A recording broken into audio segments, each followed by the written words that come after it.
Welcome to the Champions of Europe TV as we have won the Europa League. But I'm apologising tonight. It's not about the Spurs chat. It is about Premier League and what's happened this season. So for a Spurs fan, I apologise. Ain't going to be much trouble. But let's talk about Europe for a second. We did it. We did it. We did it. No one can stop us now. We have got chess. We've got that trophy underneath our belt. However, the Premier League has not been great this year, and we're not going to talk about it tonight. There's no point. Champions of Europe, let's get on with it. Let me bring out the guests first, and let me bring out Mitchy first. Year of the Underdogs. Just about made it yesterday, didn't you? Hey. It's the Newcastle way. It can't all be easy. It can't all be fun and games. I would have much preferred an easier afternoon, but we got there in the end. And I'll take it. Fellow Champions League teams next season, mate. Trophy winners and both in the Champions League. Next guest. Let's bring him out. He hates our manager, but however, he bought a trophy. 17th, I don't know how. We won it in Bilbao. Mate, I still can't believe it. I'm still sitting there shocked as hell that we did it. It was amazing, guys. As you know, I went over, and it was it was brilliant. Like one of the best weeks of my footballing life for sure. Do you know what? I'm with you. I think. Do you know what? It was the parade. The parade. I can't put into words how great that was. It was. That annoyed me a little bit because I didn't even get back. I didn't get back till Friday evening, so I couldn't go to that. Yeah. Well, blame the playoffs for that one. Not actually Spurs. It's for and Palace as well. But it is what it is. Look, we're doing an end of season award show with the three of us.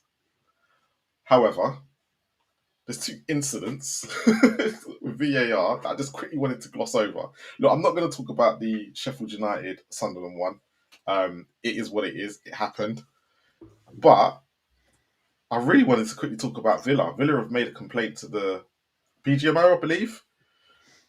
Now, at first instance, I saw it like 3 times. And, okay, it's probably the referee's fault in this issue because he's blown. And that's the bit where I go, you know what? You just kind of have to go with it. Why he blew, I still don't understand because he knows he's got VAR. But it's probably instinct that he's blown. And at the end of the day, people can't complain when they don't even want VAR. Mitch, how did you see the incident with Villa? Would you be there complaining? Obviously, it's benefited you big time. We're talking about their goal, yeah? Their goal, yeah. Ruled out. Not Martinez. Martinez straight to the middle. Just making sure, yeah. It's a tough one because like the law is written in a way that creates a little bit of a sort of misunderstanding in what is in control of the ball. Like I know most people who watch and play football seem to feel that the goalie has to have both hands on the ball. That's not true. He has to be in control of it with at least one hand. And I think the law says something between his hands or something like that. And it's a tough one. I genuinely don't know what should have been given in regards to law. To me, it looks like the goalie just about had enough control of the ball for it to be a foul. But I couldn't even pretend to know letter of the law, whether it was wrong or right. If it was given against Newcastle when we had scored, I'd be annoyed, but I'd also see why he'd given it. And vice versa. If it wasn't given against us and it was Pope that had gone down and they'd nicked it round him, again, I'd be annoyed if they'd given the goal. But I'd also understand why they'd given the goal. So it's one of them that it goes against you and it's annoying. But to complain to the PGMOL is it was look, because at the end of the day, that's cost them millions. That's the only reason why they've complained. There's no other reason. If it was 4 or 5 games ago, they wouldn't have said a word. But you say that's cost them millions. There's going to be points across the season where they've dropped stupid points somewhere else. That's what's cost them millions. Like not final day of the season. But no one of it's always going to be recency bias, and the decision was probably the poorest decision that's gone against them all season. Potentially, yeah, but no, I'm not buying that. That's cost them Champions League. There'll be somewhere at home that they've dropped points against someone rubbish. That's what's cost them Champions League, not this one decision. It's as simple as that. They lost to Tottenham this season. I mean, There we go. There we go. Like they've lost to a team that lost over half their games. So and to be that's fair, what's cost them Champions League football. And to be fair, they got a Tottenham second string on a Friday night, which they didn't want to move, but they ended up getting a complete easy game on Friday. So, and they did make a late push, Villa. It wasn't like when they were playing. I think it was around January time. They were sitting in 10th. Yeah. Do you remember? They were sitting in 10th, having a really not great season. It was like they were pretty much Spurs win loss at that point. And then once they got knocked out, they literally went on a push. But that decision for me is I don't get it. But I do. The only reason why I think the reason was because the referee had blown was the reason why VAR couldn't overturn it. Is that the reason? I can't remember what the reason was, but I believe that's it. Yeah, look, I mean, it's quite a simple one, really. The decision's wrong. There's no argument about it. I mean, I can explain the law, about the keeper having some level of control over it with one hand. That's all he needs. He only needs one. If he's got two, obviously that counts. But if he's got one hand on it and say the ball's on the floor and his hand's on top of it, you can't kick the ball out then. But he goes to collect it and he doesn't. And the moment the Villa player, was it Rodgers, kicks it, he's not got any hands on it. So it's perfectly legal to play the ball. But it's not a VAR incident in that sense that VAR can't do anything. So the referee's made two mistakes. He's got the decision wrong and then he's blown too quickly, which means he can't get bailed out, which was what VAR was brought in for. I'm going to give Villa some props here because I thought their interview after the game with Emery and that was pretty restrained. And they said, look, referees make mistakes. We all make mistakes. And their complaint isn't about the mistake, which is credit to them, I think. Because imagine if that was Nottingham Forest, right? The owner would be going absolutely mental. Their complaint is that on a game that had so much on it for them, you've appointed the second most inexperienced Premier League referee on the books. That's the complaint. I don't know what you can do about it, really. I've got some empathy for the ref in, He should have refereed Spurs Brighton. That should have been his game. Yeah, probably. Yeah, but he's got a referee somewhere, isn't he? He can't... Yeah, sure. How'd you get experience if you don't do these at some point? But that shouldn't happen at this level. It's a really poor decision. I just think probably throughout the season, blowing too early has probably happened hundreds of times, and the consequence of it is almost probably nothing most of the time. This one, unfortunately for him, the consequence was massive. But Mitch is absolutely right as well. Football fans will fly off the handle. It's the referee's fault that they've not qualified for Champions League. Well, that's a factor. It's one of very, very many factors across 38 games, right? One of those factors would be they'd have had a better chance if Martinez didn't get himself sent off in the first half. There's a lot of things, that happen over a 38-game season. But obviously, with 20 minutes to go or something in the last game, feels like it's massive. And Everton doing them a favour. Yeah, absolutely. All I needed was I tell you what I really felt for the ref. Look, I'm not defending him. That's a really bad mistake. And the ref at the end just has said, look, I'm sorry, I got it wrong, which is nothing else he can do. Where I did feel for him, I've had this sort of thing happen where you've absolutely made a huge rick. The last thing you need is the other team to go up the other end and score 2 minutes later. You're like, oh my God. He would have been willing Villa to score. He would have been hoping for any kind of incident where he could have sold a penalty to Villa, anything. But he just didn't. And then he had to go and give a penalty as well on top. Yeah, he took his part, didn't he? He was like, oh crap. He said, this is going to cost me. But hey ho, it is what it is. On to next season. Anyway, let's get on to what this show is all about. And it's about the end of season awards. Right? And the reason why I just wanted to change it up and do something different, because we've been arguing about certain decisions this year and certain things and certain arguments about certain players. So I wanted to bring something different to it. So, Chris, Mitch I sent them a series of 10 questions. I sent it to Sinclair and Stocky, who are not here tonight as well. and I added some of the bits into it where I thought wherever I agreed, or I added my bits into it, and we've come up with a list of players that we think are our choice. And I want the comments to get involved as well, and leave the comments after watching this back of who you believe was deserved the award. So let's get on to the first one. So the first one we've got is. Do you know what this one is, boys? Player of the season, isn't it? Player of the season. Player of the season. Okay, Mitchie. Who did you pick and why? I went for Mo Salah because he has basically been the difference between Liverpool and the little group behind them. His goals and assists have carried them to the title this season. As much as they've been good as a team, without his goals, it would have been a completely different concept for them. And I can't really look past that. And yes, a lot of people always say it's always the strikers and stuff like that. He's done something unprecedented this season with his goals and assists. So, yeah, it's got to go to Salah for me. Chris, who did you pick? Yeah, so I really think of all the categories, this one surely is a home run for Salah. And I'm a bit amazed if anyone's picked any different. But I'm confused why we're looking at a picture of Bruno Fernandes, by the way. Okay. Be sad next to a trophy you didn't. So, quite funny enough, Sinclair picked Mo Salah as well. Okay. Yeah. And Stocky picked Jared Bowen, did he? Picked Mo Salah. Okay. So, the person who picked Bruno Fernandes is me.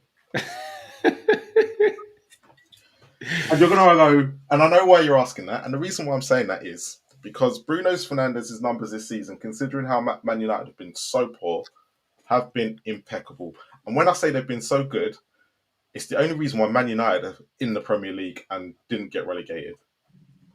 His numbers he produced this season was like, I couldn't believe when I saw them. I was like, really? And in the games, you could tell, he was dragging them through games after games after games. And he was probably the most consistent player in the Manchester United team this year out of everybody. And considering how poor Man United were, and they're crap. We'll be completely honest, they're crap. He was the only shining light from it. And I think when people always look at who's winning and who's not, but you sometimes have to look at what players are doing in the other side of the table. And everyone has blatantly said if Bruno Fernandes was not in Manchester United this year, they would have been down there with Ipswich, Southampton, and I forgot who it is. Leicester. And that is how bad they were. And that's why I went for Bruno Fernandes, because his numbers were so good this year. Don't get twisted. Mo Salah was excellent, but sometimes it's easy to play when your team is up on top. It's easier to go through those games. And Mo Salah, would I say that he dragged Liverpool through games this year? They won games comfortably. He wasn't. I look at their team and I go, there was Gravenberch, there was Van Dijk, there was what's his name? I forgot the other guy's name now, but they had other players that were contributing to this, which, don't get me wrong, the goals and assists were brilliant. Mo Salah was absolutely exceptional this season.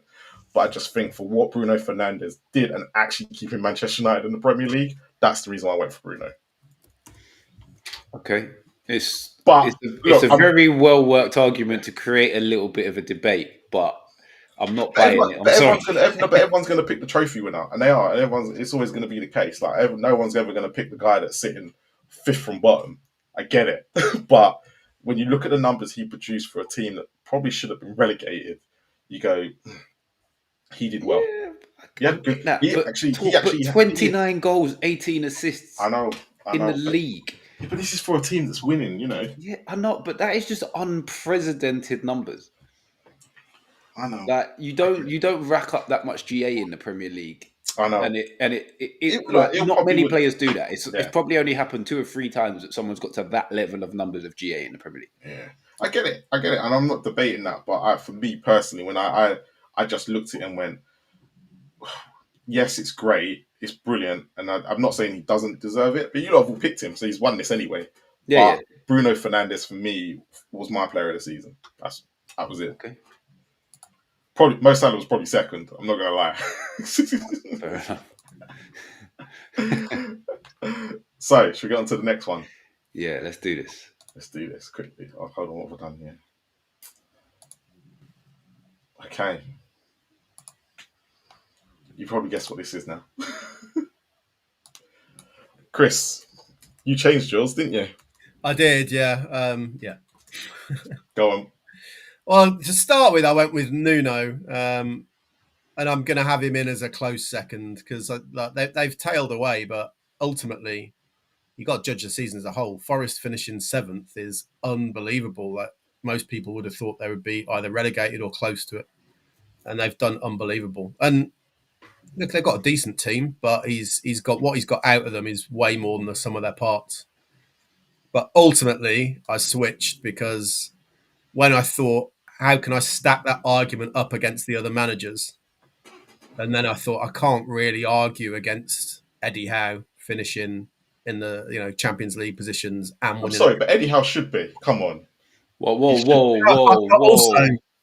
Also, it's the nature of some of the big games, like the semi. Depends what we're doing. If it's just on Premier League or just the season as a whole, because We'll do the season as a whole. We'll do him winning the Carabao Cup and beating the team that won it. Yeah, I'll give you that. The tactical performances that he sort of oversaw in the semi-final against 2 legs against Arsenal, and then in the final, I thought you've got to give him props, man. They absolutely deserve that against huge teams. And when I thought about it, I thought I can't argue that 4th in a trophy is worse than 7th. Forest, great, like fifth.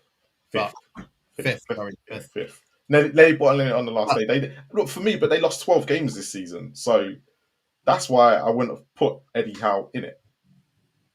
I get the trophy business, but you could. But for me, Newcastle's should be for me right now, and they're probably not going to say no, we shouldn't, but they should. With Man United and Tottenham falling off was just a mystery. Yeah, it happened. But Newcastle were always going to be fighting for Champions League football this year. They were good enough. They've got a good enough team too. No one can argue that. Yeah, but so Villa and Forest were up there for ages. You've got to actually. But Villa have about Unai Emery's not in this. Unai Emery's not in this for me. Like, you look at the managers in there, Slot coming in for his debut season, winning the league, and for me, Eddie Howe done exactly what he was supposed to. But I think he lost too many games for me in the Premier League. Yes, he got there in the end, and if it wasn't, like we said earlier, if Villa draw that game yesterday, Newcastle were out of it. It was literally on that decision. Yeah, but the fact is, Villa didn't draw that game yesterday. But you lost the last game and you finished 5th. You actually if it wasn't for Arsenal, you wouldn't be in the Champions League. What do you mean if it wasn't for Arsenal? Because Arsenal beat Madrid to give us the 5th spot. No. We've got a team in the Conference League final. We had 2 teams in the Europa League final. We had 2 teams that went deep in the Champions League. Without that Madrid win, we would have got there in the end anyway. No, because it was Madrid against Arsenal. That was the one that sealed it. Yeah, we only needed one more win. Yeah, that was the one where it was confirmed, but we finished miles ahead in the coefficient. Yeah, we're way clear. But, however, to lose 12 games in a season in the Premier League, for me, I just thought, I didn't think he deserved it. Because I thought Newcastle finished exactly where they should. I no, because you've got a better team. I don't know what metric you would say that on, because we haven't bought a first team ready player for 3 windows. We haven't been able to spend money. We had to sell 2 of our players that would have played a lot of minutes this season to fit PSR. This was the same squad. We've got 9th or 10th highest wage pool in the league. So on what metric should we have finished 5th? You should have finished 5th or 6th. We won the Carabao Cup. We went deep in the FA Cup as well. For me, which was the best achievement. I'm not going to deny that part. But when it comes to the league form, I had you. This is where I had you. You were saying second. You were saying second to most people. You were going to finish second or third. Third. I've been saying third the whole season. Yeah, third the whole season. So he's actually gone against what you thought. He's gone against what I thought, ever so slightly. But I'm not. I wouldn't have said at the time that we're the third best squad in the league. I wouldn't say we've got the third best team in the league, but I would say we've got one of the best 2 or 3 managers in the league. That's why I was saying we was finishing third. because of Eddie Howe, not because of the team that we've got or the squad we've got. But I the don't team, think many people even now you've we got would a very say good we've team. got the I think you're fourth. downplaying what team you actually have, No, because I think you've no, got a no, very no. good team. I think you're overplaying some of the players that are pretty I standard think, Jacob Murphy, standard Premier League player. Dan Burns, standard Premier League player. they are. Harvey Barnes, But standard Premier League Nick player. Pope's a very good Gordon, pretty much similar. Nick Pope's a very good goalkeeper. Botman, okay, admittedly you haven't had him this year. Okay, Anthony Gordon, a Best very centre good back. player. Isak is probably one of the best strikers in the Premier League. Yeah, so it's, your midfield three is probably the strongest midfield three, apart from probably Liverpool and Arsenal. Why is that? Right, But why is that the case, though? Why is that the case? That's the case because this is your squad. So That's the case because Eddie Howe has now trained Joe Linton to be a midfield monster. I think the losses argument as well. There's always the flip side, isn't there? That only Liverpool and Man City have won more Premier League. Exactly. Games. We've gone about things differently this season. We've trying to turn the draws into wins, and we've lost more than we would have done previously. But we were drawing too many games before. Yeah. And we've also picked up the most points from losing positions this season. That's also on Eddie Howe. Yeah.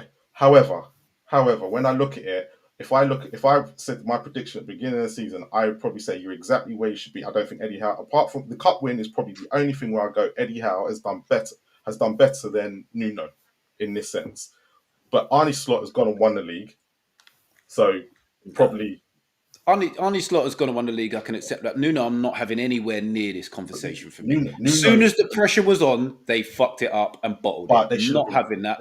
That is when you stand up and show your balls as a manager, and he didn't have it. Simple as that. I'm not having him in this conversation. But you got to remember, he took a net. This is where we go back to when Eddie Howe took over at Newcastle, and the season after he got you Champions League football. It was wonderful. And I'll say the same for Nuno. He's gone from taking a team that was relegated. Yes, the bottle might have been on, but they should have been nowhere near there. Neither should have we the season that we did it. And guess what? We did it. But Eddie Villa Howe did it last year. Teams do it. But Eddie Howe Teams do it every now and again. Nuno had it in his hands. Eddie Howe doesn't deserve it this season because he's exactly where he should be. And if not, I think the win in the Carabao Cup is the best part of it. But when it comes to the Premier League, he's exactly where he should be. And even you predicted third. So he hasn't actually achieved exactly what you thought. It's actually a regression for what you thought. I wouldn't say it's a regression because we've got more points than we did last season. So it's progression. Again. Yeah. And we got the same. I'm pretty sure we got the same points we got when we qualified for Champions League the time before. Yeah. We just did it in a different way. But you finished fifth. It's not like he's done anything dramatically different to what he should have been doing. Yeah, but you're saying he finished fifth, and he was a goal away from finishing where I said we'd finish. Well, that's just me. I don't think Eddie Howe deserves it. But our squad, you can talk about the first 11, you can talk about the great players we have. Yeah. Look at any one of our benches throughout this season and tell me that is a Champions League qualifying bench. Yeah, you can't say it for none of the top 5 or 6. Look at Villa's bench that didn't get in.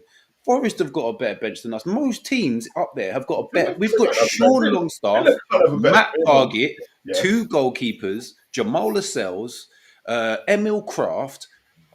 These are not Champions League qualifying squad players, man. Because Forest ain't got a Champions League qualifying players sitting on their bench. They've got a few other game changers off their bench that I would take over us. No, and Villa only got their game changers probably more in January. That's because they lost Duran. They had to go and get someone else. They had to go and get someone else, but that's all they had. Sink. Yeah, mate. Who's your manager of the season? My manager of the season was Arne Slot. Yeah. Simply because throughout the season I was saying it's very hard for a manager to come in his first season and win. Not many managers do it, and he's put himself amongst pantheon of managers that have come to this league. And can we see now he can establish some dominance in this league, see what he can do next season. So for me, to come into a new league, put your philosophy down, and maybe he was a bit lucky with City having the season that they had and Rodri being injured, but no, well done to him. He's come up chops. The only thing I would go against there, I don't feel he's put his philosophy down.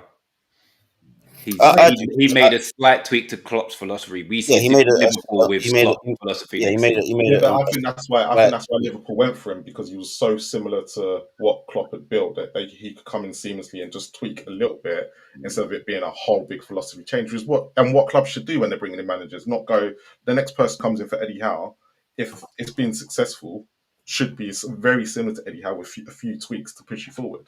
I actually think we The see quite a marked difference next season. thing is, what I feel with Eddie Howe though, with Newcastle squad, is that it's very adaptable. It's not like a specific way. They can be direct. They can play technical football. They can mix and match. They're not a necessarily one dimension team.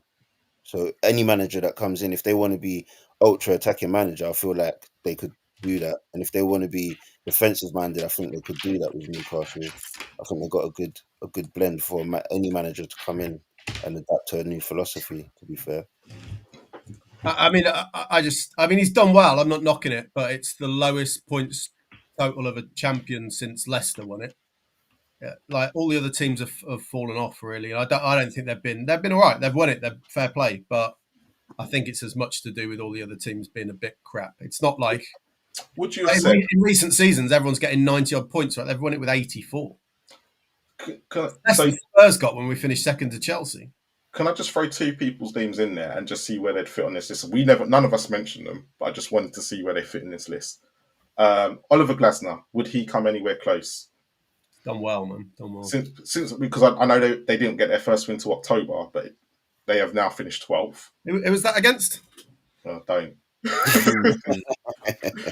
And the other person, because he didn't really have him for a full season, but David Moyes. Does he not deserve some credit for what he's done at Everton? You're going to throw names in about people who came in halfway through the season. I think you'd have to say Vitor Pereira at Wolves. Yeah. Oh yeah, Vitor Pereira at 100%. Wolves as well. He's another one. Oh my god, how he changed them? They were what, bottom? yeah, they They were below Southampton They were, at one point. they were lucky that they were free. That was a lot worse than where they was. Well, thought-wise, we're a lot worse than them as well. Just to throw it into context now that you're here. Stocky picked Slot as well, and I actually picked Slot. The only reason I didn't take Nuno out was because Chris picked him first, and I couldn't be bothered to change it. My mind. But I wasn't, like, for me, Eddie Howe for me had probably had the season he had. Unai Emery disappointed. I thought Nuno did very well. Hertzler was okay. He probably had Brighton exactly where he should have done. Thomas Frank again, probably where Brentford should be. With Slot, should we not factor in losing in the FA Cup to Plymouth as well? Yeah, I know. I did factor that in a little bit. I did. I did. To be honest, with Thomas Frank, I think maybe he should be higher with his team. I don't know. I think I know he lost Tony in the summer, and everyone was going to say they were going to struggle, and he didn't. His main striker that he ended up signing got injured for the season, and Buemo stepped up massively, and so did Visage. I don't know. Maybe I just feel like that's where Brentford are. I don't know. It's just Marco's he's had a bit of stability and continuity with his team and whatnot, and the league. Maybe he should be a bit higher than Brighton. Yeah. He should have been in and around Forest for me. I know Forest had a great season, but that's what they should be looking at. Forest just above Brighton, and I think finishing below Brighton and Bournemouth is a little bit disappointing for Brentford. Areola, everyone was talking about him. I think he fell off massively. Again, a lot of these managers are patchy. Like Areola had a great patch, and then he had a terrible patch. Same with Glasner, he had a terrible patch, and then they went on an amazing run. And it's only I don't think you can get into manager of the season conversation for that. To be fair to Areola, if he could change some of them draws to wins, they lost the same amount of Newcastle. Just to throw that out there. Yeah, but they drew a shitload more. They drew as many as nearly. They drew so many. They were close to Arsenal on draws. Brentford, Fulham, but Everton, possibly conversation.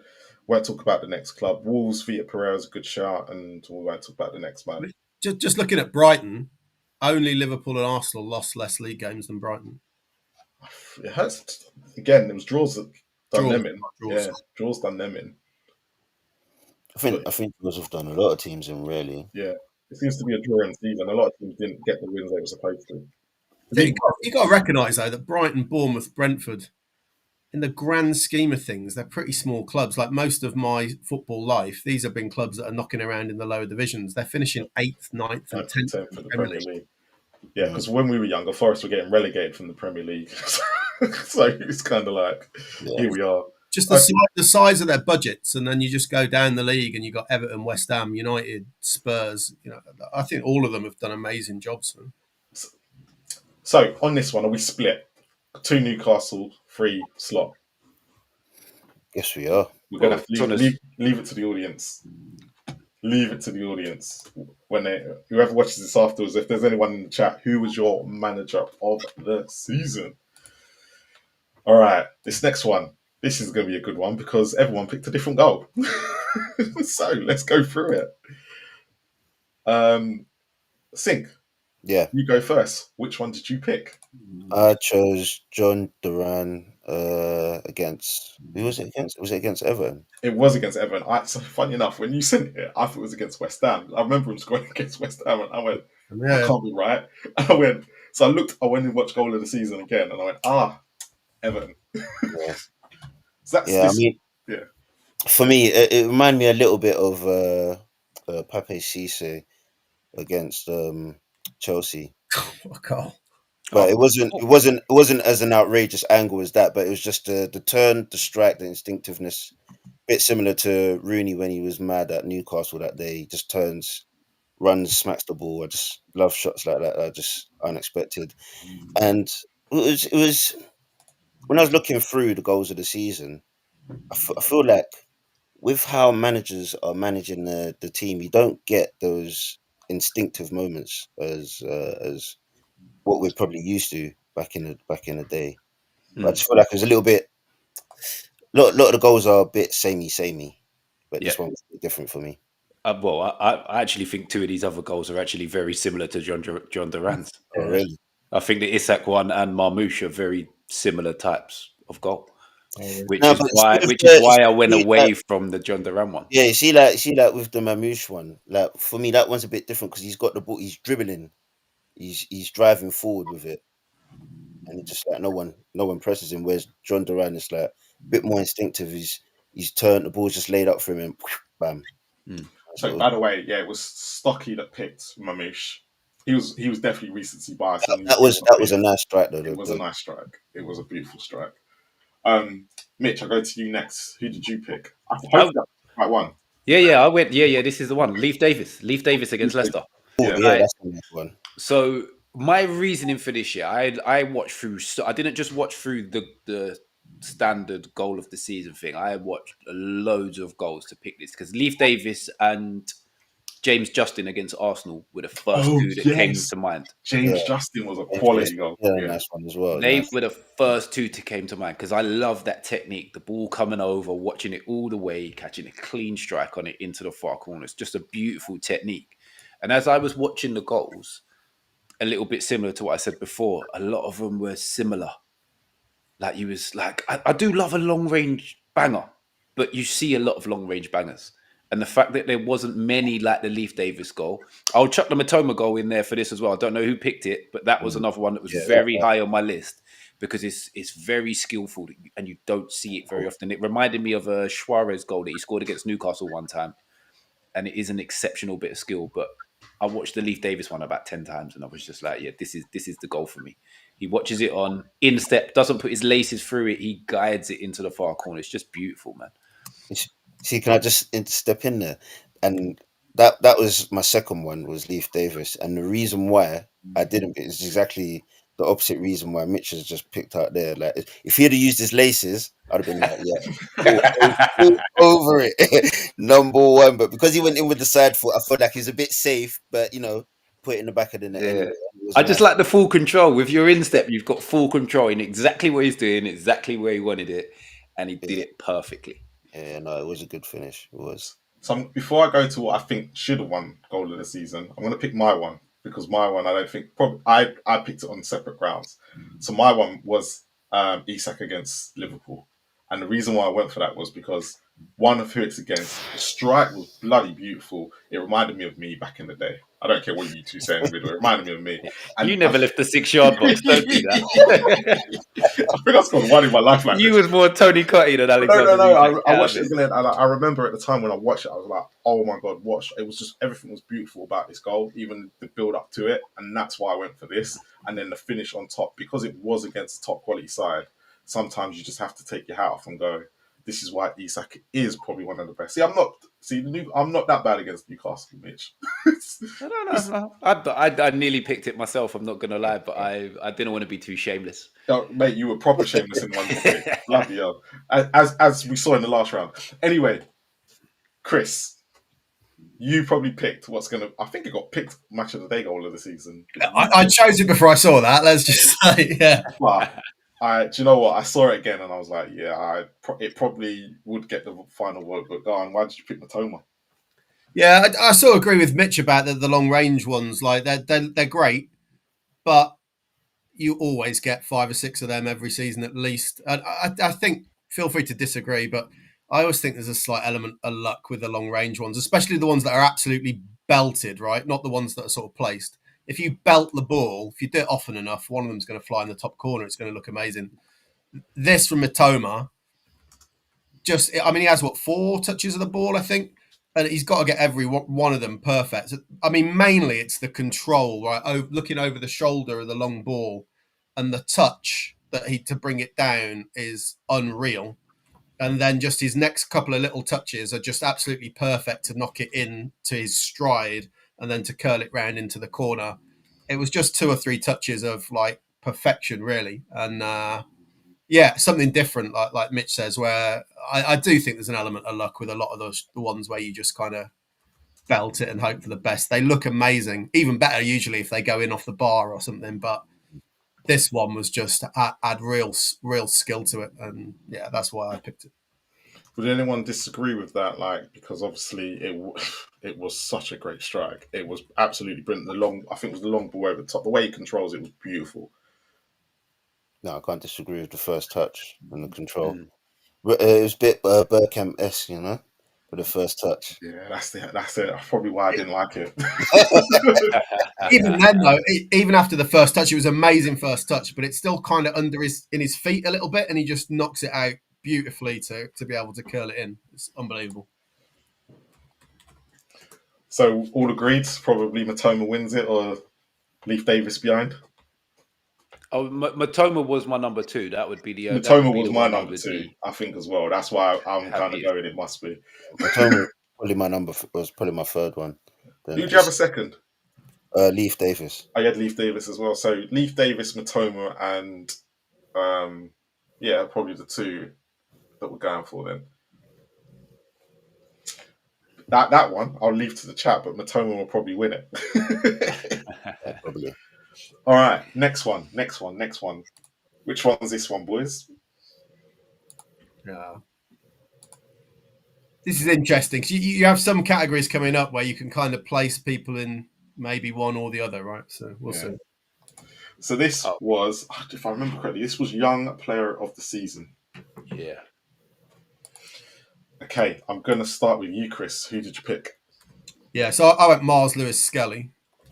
I could have picked Huijsen easy, but I put him in a later category. So, and it's like, which one do you choose? But yeah, I've got to big up an Arsenal player here. But Skelly, what's impressed me, the counter argument is I don't think he's played the full season, right?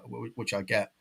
But when I watch him play, in the big games, like he steps up to the big games. He doesn't hide away. Like I don't even think he's supposed to be a left back, right? No, he's a left centre midfielder. He's supposed to be a central midfielder. So he's come in, done so well that you can't not pick him. Basically, I think pretty much now England's left back. And it's just some of those big games I've watched him play in where I think he's been one of the best players on the field and like pocketed some much more experienced wingers. And oh my God, like when we're talking about youth players who have got proper potential and Spurs fans get all excited about Archie Gray, and this is the kind of level of performance you really want. I think he's an exceptional player. Sadly. Can't disagree with you on that one, Chris.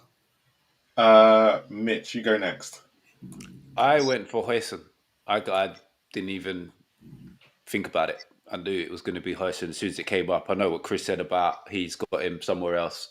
I've also got him somewhere else. I've never believed in this. You can't pick the same guy for 2 different awards. It never fell into my mind whether it's a local team or anything. If the guy deserves it, he deserves both awards and he gets them.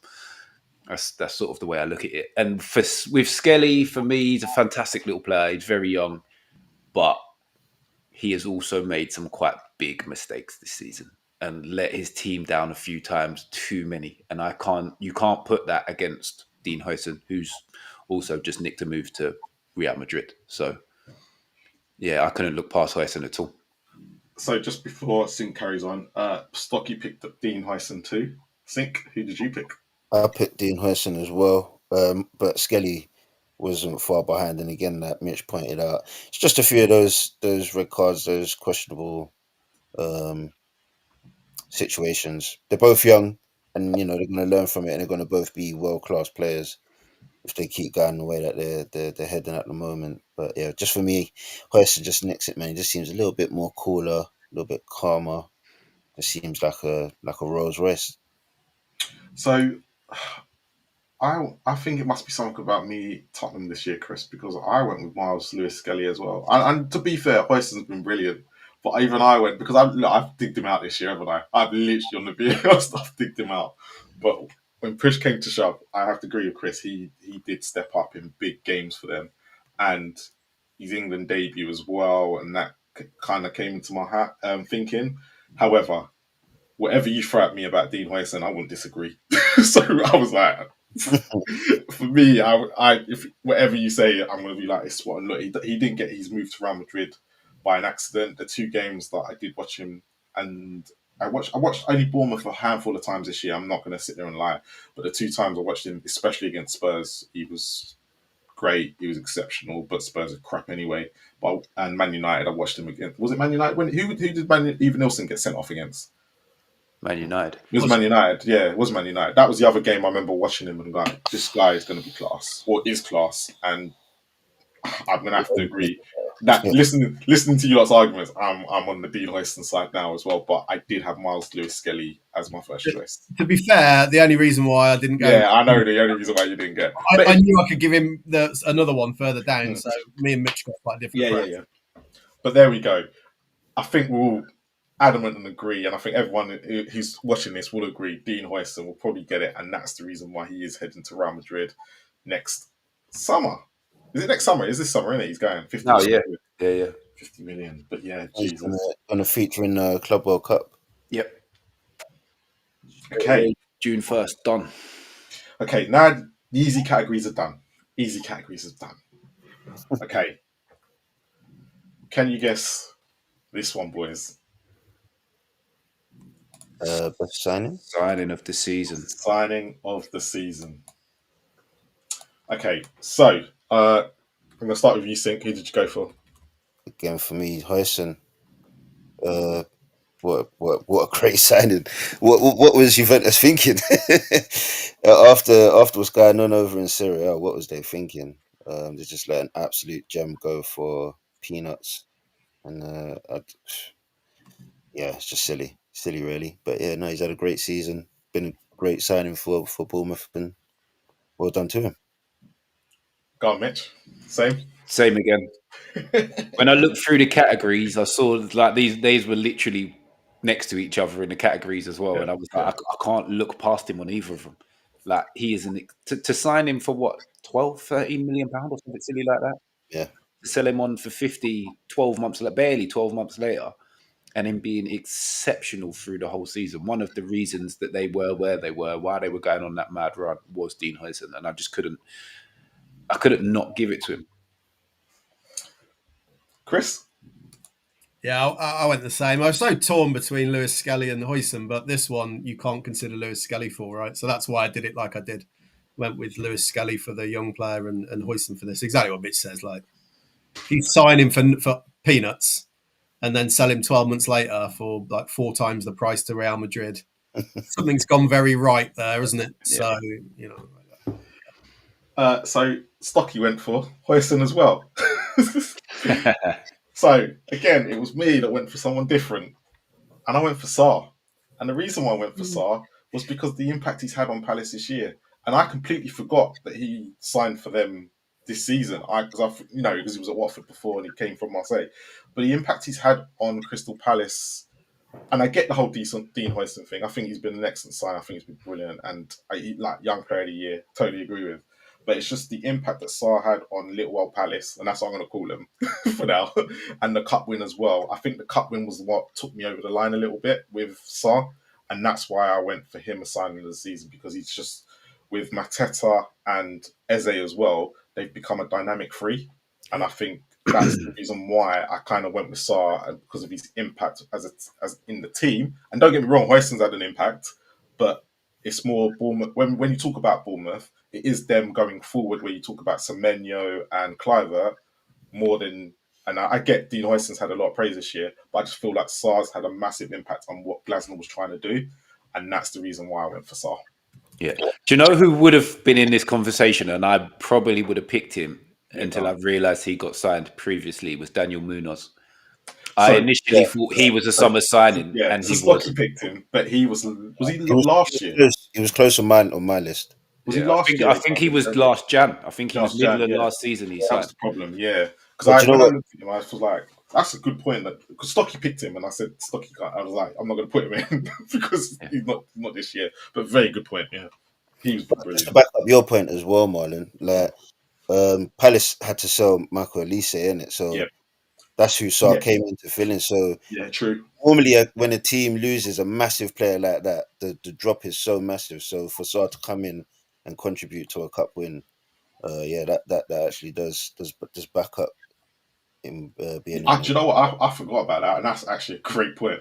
So yeah, but look, I wouldn't. If you lot said Dean Hoyson, give it to Dean Hoyson, but I'd still think Sarr is. Look, I think they've both been brilliant, and actually, we've probably picked two great players that have probably had a massive impact on both clubs this year. So it'd be interesting what the chat think as well, and when they and whoever watches this back, when you vote afterwards as well.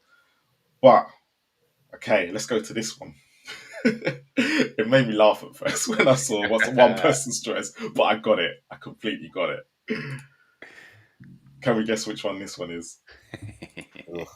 Signing of the season. Poorest signing of the season.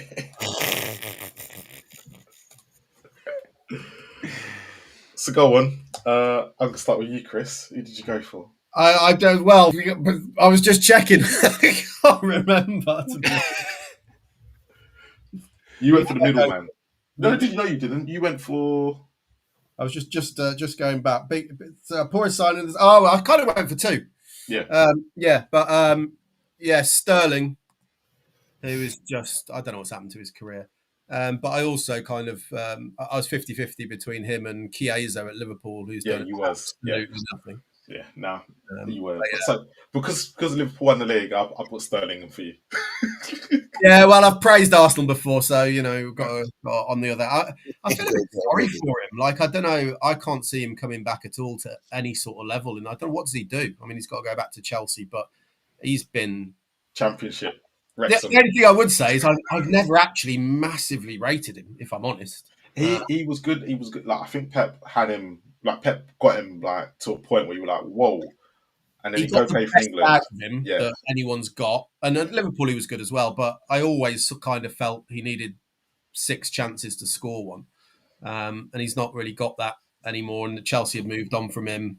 I thought it was a bit weird when he joined Arsenal. If I'm honest, I didn't really see how he was really going to get into the team, and he hasn't really. I think that was more to do with their connection with Arteta at City. Yeah, maybe, but I just didn't think it was.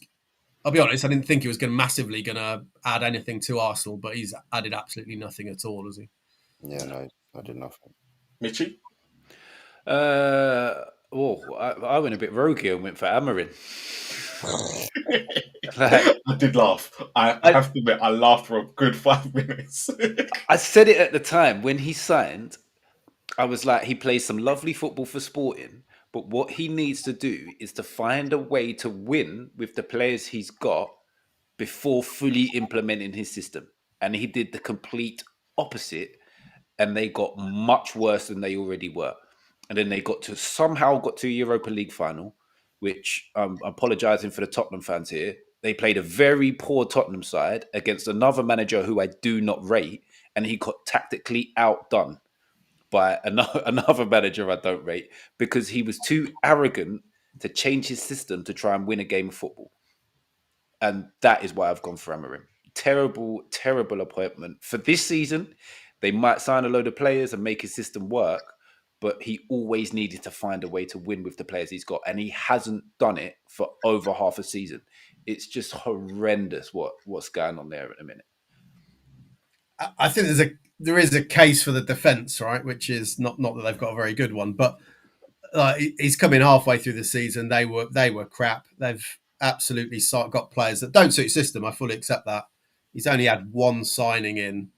So, yeah, I mean, he could have definitely done a lot better, but I think the real time to judge him is next year. The other thing I would say about him, I do like what he says in his interviews. I don't think there's any bullshit. I think he's very honest, and he says it as it is. He doesn't try to... I know another manager who changes the narrative all the time just to suit whatever happens. I don't think Amorim does that at all, but the real acid test is next season. But if it had got to the Europa League final and he'd turned around and went, actually, you know what, let me just try and win this game of football with what I've got, then I probably wouldn't have said Amorim. But the fact he was so arrogant to go, I'm just going to go same again against a team that have already beat me this season and get outdone. In fairness, they absolutely pummeled us in the final. Yeah, in fairness, they did. They literally, they just can't score, and that was their biggest issue. You're a Van de Ven clearance off the line, because if they'd have equalised, that the final was done. Ahmad should have hit the target. Fernandes missed the header, didn't he? They completely. Everyone said Man United can't score, and that was their biggest problem in the final. I'm not going to sit there and say Spurs were okay. Don't get me wrong; they did the job they had to do, as you said. But if you actually look at everything behind it and the stats, I've not even watched the game properly back, but they completely took us apart. But they also do have, I know he's young, they do have probably one of the most prolific youngsters that the England youth system has ever seen sat on their bench. So if scoring goals is the problem and they want someone to put they've put in the net. He might be young, they've got a guy that could potentially do it. Because Højlund's not exactly an experienced striker, and he's rubbish. Yeah, but he's done well. I think for them, he's done well in Europe. That was the issue. Crap, man. I know, I get it. But if he's done well in Europe, you're gonna kind of go. I know it's against an English side, and he's probably thinking different country. Let's see how he does in Spain. But yeah, they've had the biggest. But in the Premier League, it's been poor, and he probably should have tried different things. But for him, I suppose he's going to look at it now with Højlund and go, "No, I gave you 6 months. You showed me nothing. That's it. We're done." That's probably what he's thinking is, because they didn't get relegated, so he could make that choice. That's just my thinking. Did you go for? I don't know who you went for. Was it Almiron as well? I picked Raheem Sterling as well. Oh, you picked Raheem Sterling. I picked Raheem Sterling. So you get actually the person I think went for the best choice was Stocky. John Felix. He literally had 6 months and had to go out on loan because he was crap. Well, yeah. Look, for me, on his loan as well. Yeah, for me, the reason why I would go for Sterling was because Arsenal needed a striker, not a bloody Raheem Sterling. That was it. Not even that. He just didn't add anything. And he just didn't add it. He just did nothing. Didn't add it. I'm still sure that João Felix is like some kind of PAR make weight at all times. He just gets moved about for whoever needs help with PSR. I'm sure whoever his agent is, I'm free, I'm available, get me a job. Isn't it that guy that was always linked with Mourinho? Isn't it that guy? Oh, the guy done Wolves, who's always got Wolves. Mendes.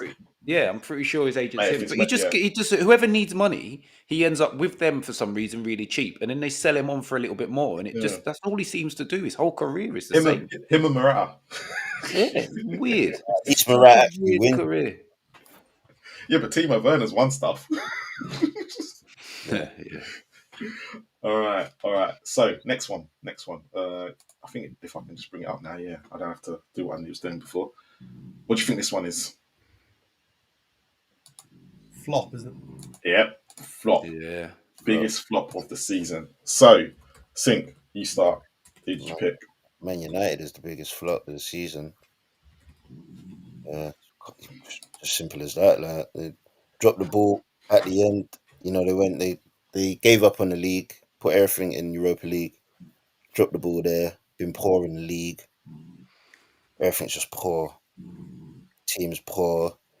The backroom staff, like the management in terms of everything else in the club, is just poor. Everything around the club, fans, how they feel about it, it's just poor. It's just been an absolute poor season from Man United on all fronts. Mitch? Well, I know, you went for the same, so it's not exactly the same.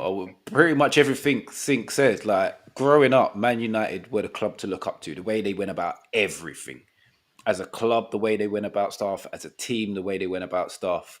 Now you look at them and think, how the hell have you got to where you are? Like there's stadium leaks, there's sacking dinner ladies and tea ladies and stuff like that, just to save a bit of money. And the football team is rubbish while you're at it.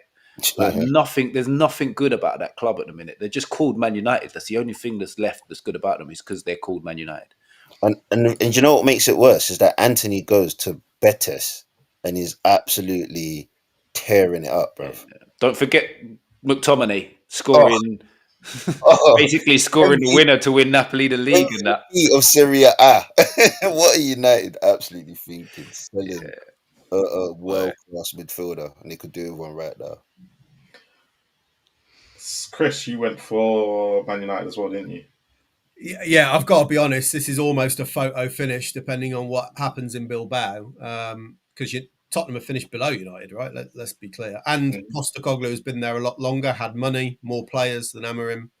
But these are two of the most historic names in English football stinking the division out. And it's not just how many points they've got and how bad it's literally the performances are unbelievably bad. But at the end of the day, the difference is does Van der Ven clear it off the line? And if he does, Tottenham can say we've got a trophy, and United can't. If it had been the other way around, it'd have had to have been Tottenham, because they've been appalling as well. But the trophy, one way or the other, swings it. And yeah, I mean, it's kind of nice to see, because anyone of my age is used to Man United just dominating, right? The 90s and the noughties, it was just United all the time. So it's kind of sad in a way to see such a huge club struggle, but it's kind of fun at the same time. So for me, there's nothing sad about it. It's brilliant. I love it. So for me, I get what everyone was saying, and I did agree. I do agree with Chris where the bit about if whoever won the final was going to be the bigger one. But for me, the biggest flop of the season, and I went for City and Pep. And the reason why I went for Pep and City, because they've gone from being league champions to just doing nothing.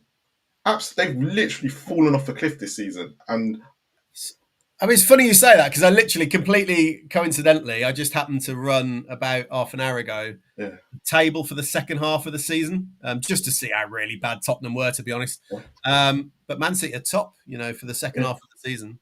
But for me, for the way this season's gone, and I get exactly what you're saying, but Manchester City should have been near this title, and they've literally had the major drop off, and no one has said a thing and gone, it's Pep and this, that, and the other. But for me, they've just completely fallen off the cliff. I mean, the first half of the season, they seemed intent on trying to play the oldest midfield possible in the Premier League. Yeah, I know. And this is what I'm saying. Like, no one's even questioned it. And for me, I get, look, for me, Manchester United are a mid-table side. They should be mid-table. I get it. And changing Ten Hag to Almiron was probably the biggest change, because Almiron was, if I remember correctly, Man United were 4th or 5th. Someone quote me if I'm wrong. When he was sacked, he wasn't far off the top 4. I knew that much. And then they obviously brought Almiron. But I just thought Manchester City were the biggest flop of this season, because they actually just did nothing. And actually, the FA Cup run nearly papered over the cracks, because, as you would say, Manchester City played no one of note until... I forgot. No, they didn't even play no one of note, did they, in there? It was everyone... They knocked up Poorest, didn't they? In the yeah, but this is what I'm saying. They literally played no one of note and then got beat by Palace in the final. I'm looking at going, this is a major drop-off from City. And no one's talking about it. But do you know what? The reason why I think you've all picked Man United is because we've all thought of Man United of Fergie years, and I get it. But Man United finished 8th last year. Like, they were crap anyway. Yeah, I get that. Yeah. I get that. But I think City's fall off is they fell off to 3rd in the league. But to the last minute. Yeah, I get it. But from what they've done previous seasons, there was always going to be a drop off coming. No team. Yeah, but I didn't expect. year I didn't expect year a major drop off year. like this though for City though. But sometimes you just get to the point of a little bit of a But rebuild. but Like this now but this done, is why I think they're Gundogan's going to now flop done, this year. Silva's on the way out. Yeah. And then add in the injury to Rodri. They had terrible defensive injuries at one point as well. And they have But kind Tottenham of could use that half excuse. turned the corner. Yeah, they could, but there's when you actually look deeper into it, there's a little bit more of a reason why they fall off. Yeah, but if you look deeper into Man United's situation, you could actually say exactly the same thing. They went and bought a manager halfway during the season. Can you though? Yeah, because you can. Because not one of them suits his system. Man United are regressing as a club, as a whole, as a club. They're regressing massively year on year, and they've won trophies in the last 2 seasons to paper over how badly they're regressing. Whereas Man City have had a bad season. I'd be shocked if they're not back at it next season. Of course, but for me, that's why they flopped this season. I'm not going to sit there and say they're going to flop next year. Where I still think Man United could be in the same situation. We could be talking about them being a big flop next year. In a worse situation next season. Yeah, they could be in a worse situation. Because what could happen to Man United? They could actually invest in Amarin's idea and then sack him halfway through the season, then employ someone else, exactly, and then fix. And the thing is as well, because they're not in Champions League, they're not going to get the first choice options that they want to get. So they could actually be in a proper relegation battle next season, Manchester United, if they're not careful. But I think it's how bad they've got as well. Like City, not good by their normal standards, but occasionally you've seen glimpses of City. United have just really, I mean, it's rich. They've stuck bad. 16% of our wins this year have been against Man United, by the way. One thing I would say is my best mate is a United fan. And honestly, I went to his house yesterday and we're saying, like, of all seasons, with how bad this Spurs team is, to lose to them 4 times is just like unbelievable. Yeah. And the amount of teams that have done it to Man United this season. I say it's embarrassing. It's embarrassing. Yeah. Wow. It's embarrassing. And then you think of the teams that have gone to Man United and won for the first time in 20 odd years this season. Yeah, but loads. They've been doing 6, 7, to be fair, 8 of them, to be fair to that, Mitch. Yeah, to be fair to that, but for the last 3 or 4 seasons, that's been happening. Yeah. 3 or 4 yeah, but there's like loads of them have done it this season. Loads I remember and loads Bournemouth of down there last year doing it for the first time. Palace went there last year. Doing it for fun. Yeah, Palace went there last year and won for the first time in years. It's pretty much happening every season. But that shows you the big. It weren't. It's not just Almiron. It's Ten Hag as well. It's happening under Ten Hag. Yeah. But yeah, we'll give it to Man United anyway. But I just thought I'd throw City in the conversation because I think everyone kind of dismisses it. That's fair. All right, next one.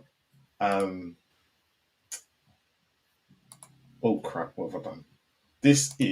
What is this one, boys? Most improved. Most improved. This is where I thought Mitch was shameless, but go ahead. Start first. I can back up everything I've picked in this conversation, yeah. So Kirkes, still young, probably most improved.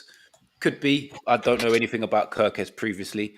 For me, Ryan Gravenberch has always been a good player. He's just gone to a different level this season.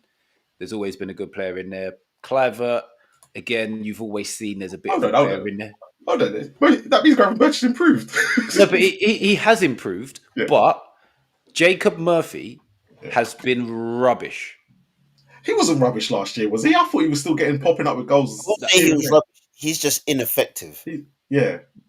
Okay, well, I watch him like 40, 45 times a season. Jacob Murphy, for me, has always been in the rubbish bracket.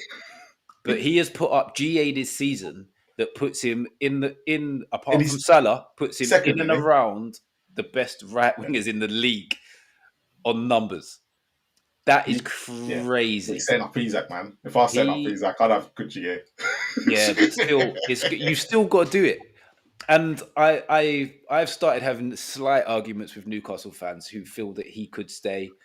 He will stay, but feel that he should be starting next season. And I'm not having it because he is a mid-table to bottom half Premier League winger who is pretty average to poor for me. No, and he's had a ridiculously good season. No, I think this is where I'm going to give your manager of the season credit. I think in an Eddie Howe system and the way Eddie wants him to play, it suits him. So it's a bit like Brendan Johnson, how he is for Ange. There's certain players that just got for a manager, they're not great, but when they get into a system that works for them, they will score goals. Okay, how about this for a stat? Yeah, And he's setting up six times this season, he's given the ball away, which has directly led to a goal. That's why is he most improved then? 6 times this season, but just Hold on. because of his GA. Probably He was never get doing shown that on, stuff man. before. He was doing that stuff before without the GA. Now his GA's gone mad. Like, you can't look past the GA, but he gives the ball away in stupid areas just because his mind goes crazy. And also, he had a game.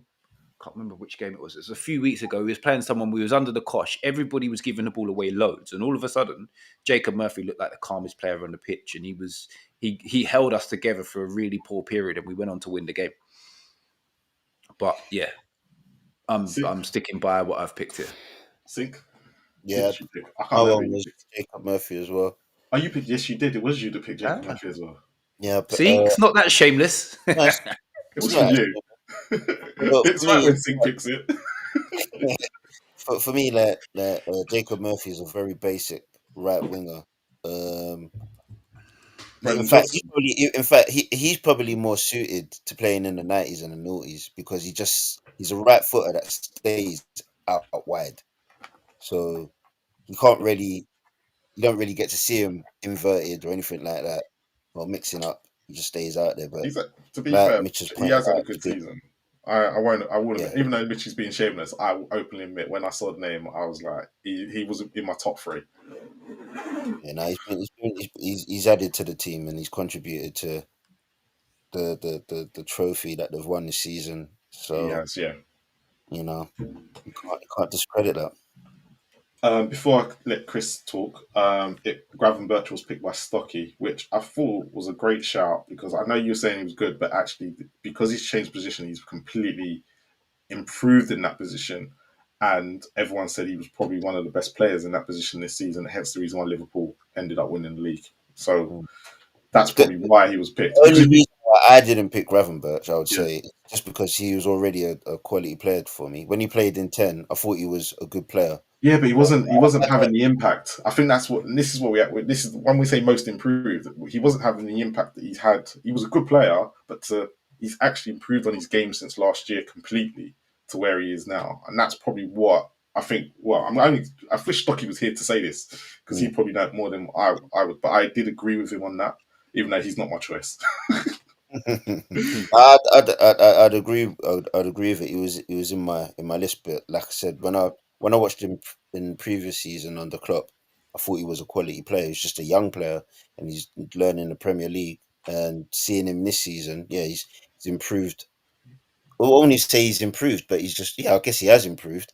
But he's shown good understanding of playing the 6th role, and he's. Yeah, which no one here would have said before. Maybe do it as filling in because someone's injured in the match, but he wouldn't actually do it.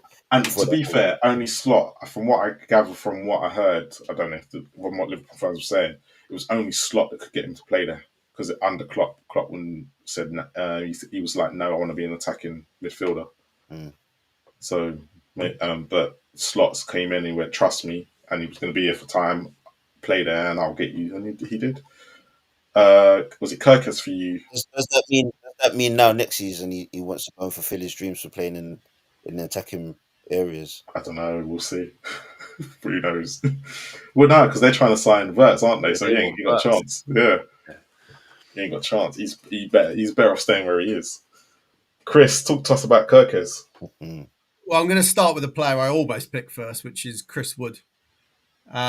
But there's 2 reasons why I didn't pick him. When I actually looked at his stats from last season, they were actually quite good. He scored 15 in 35. This is what I thought. Yeah, do you know? I'm glad you said that because I thought the same thing. I was going to pick Chris Wood, but when you look at the stats between, I think it's just because the Forest players have stepped up more than Chris Wood. Well, the other reason why I didn't pick him, I've always liked Chris Wood. And I actually don't think he's doing anything different to what he's always done. He's got a better supply now. And I think it's a lot to do with that. I really liked him back in I remember him scoring a winner, I think, for Burnley when we were playing at Wembley. And back then, Burnley. Thinking, blooming hell, he's a decent player. He's got the stereotypical good feet for a big man. You know what I mean? And I know he didn't score many goals at Newcastle but he did help them survive that first 6 months, didn't he? Yeah, He just wasn't scoring. Yeah, he couldn't hit a barn door for us, Yeah. but he did really well at initiating our press. I'll Yeah. say that positively about him. He scored nearly 200 career goals, so he's no mug. But anyway, he just missed out for me because, let's be fair, he has done unbelievably well this season. But I went for Kirkes because, yeah, maybe it's a bit unfair because I haven't seen loads of him. But when I have seen him, I've thought, Jesus, this guy is like another level. I mean, he absolutely destroyed Spurs. I mean, that one goal where we had Porro in midfield, which we always do, and he gave the ball away and he just runs the full length of the field and whips the ball in, and like with pace and accuracy and completely undefendable. And I've seen him a few times and thought he was really good. He was And good kind in of just that sort of way as well. well, to add to what Mitch said, like I knew he played last season, but I didn't really notice him a lot. So I did go and have a quick look about what he'd done last season. He played quite a lot last season. I just didn't notice him. Now that might be really harsh. Like if you got a Bournemouth fan, they might say, actually, he was really great last season. We just didn't get the props for it. So I don't know. I can only go on my perception, and I didn't know a lot about him last season. He didn't have some real games, and he's young, isn't he? I think he's like 21 or something. He's young, yeah, he's very young. He potentially is going to go on. I mean, he might sign for Liverpool, right? He's going to go on to have a good proper career. I think this guy. I think his ceiling is really high, and that was my reasoning. So it was me that picked Clivert, and the reason why I picked Clivert is because he was instrumental in Bournemouth, a lot of what Bournemouth did this year.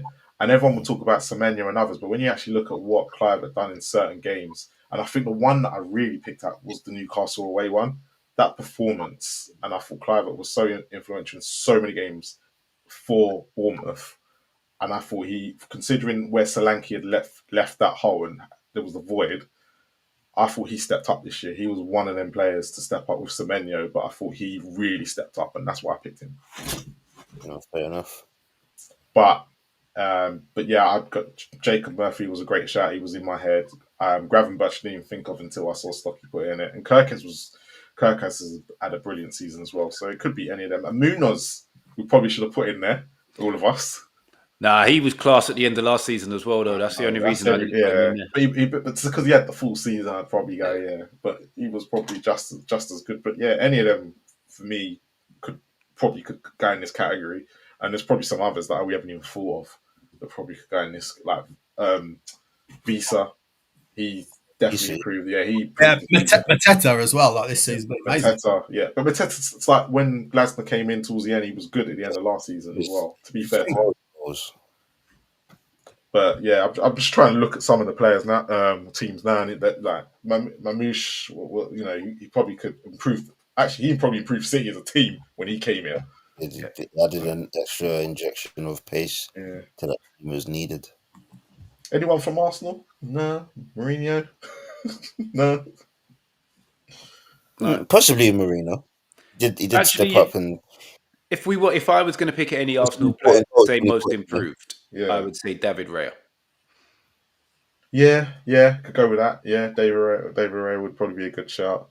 And had he not got injured, I probably would have said Gabriel, sorry. No, Gabriel's been good for them. Gabriel's been quality. This season, he was different level. No, he was. I think a lot of people were too busy talking about Saliba and didn't realize how good Gabriel was. He got these last 4 matches. These last 2 years, he has been the man of the match in every game in North London derby. Okay. This year and last year, he is probably one of them. He has been so good for them for the last 2 seasons, and people just didn't realize the impact until he got injured. Yeah. Definitely didn't realize the impact. I knew he was good. And then also on the flip side, when Saliba was injured, then you saw a lot of his mistakes as well. Yeah, together they are a pairing. But when they haven't got each other, and then they haven't got Rice and Partey in front of them, they do make mistakes. Yeah, of course. But I think out of the two, Gabriel makes less mistakes. What I would notice is when they was playing with each other last season, hold on that Saliba bit. Hold on, just going back to that. To be fair to Gabriel, he had bloody Rob Holding next to him, where Saliba ended up getting Jacob Kiwa, who's actually stepped up.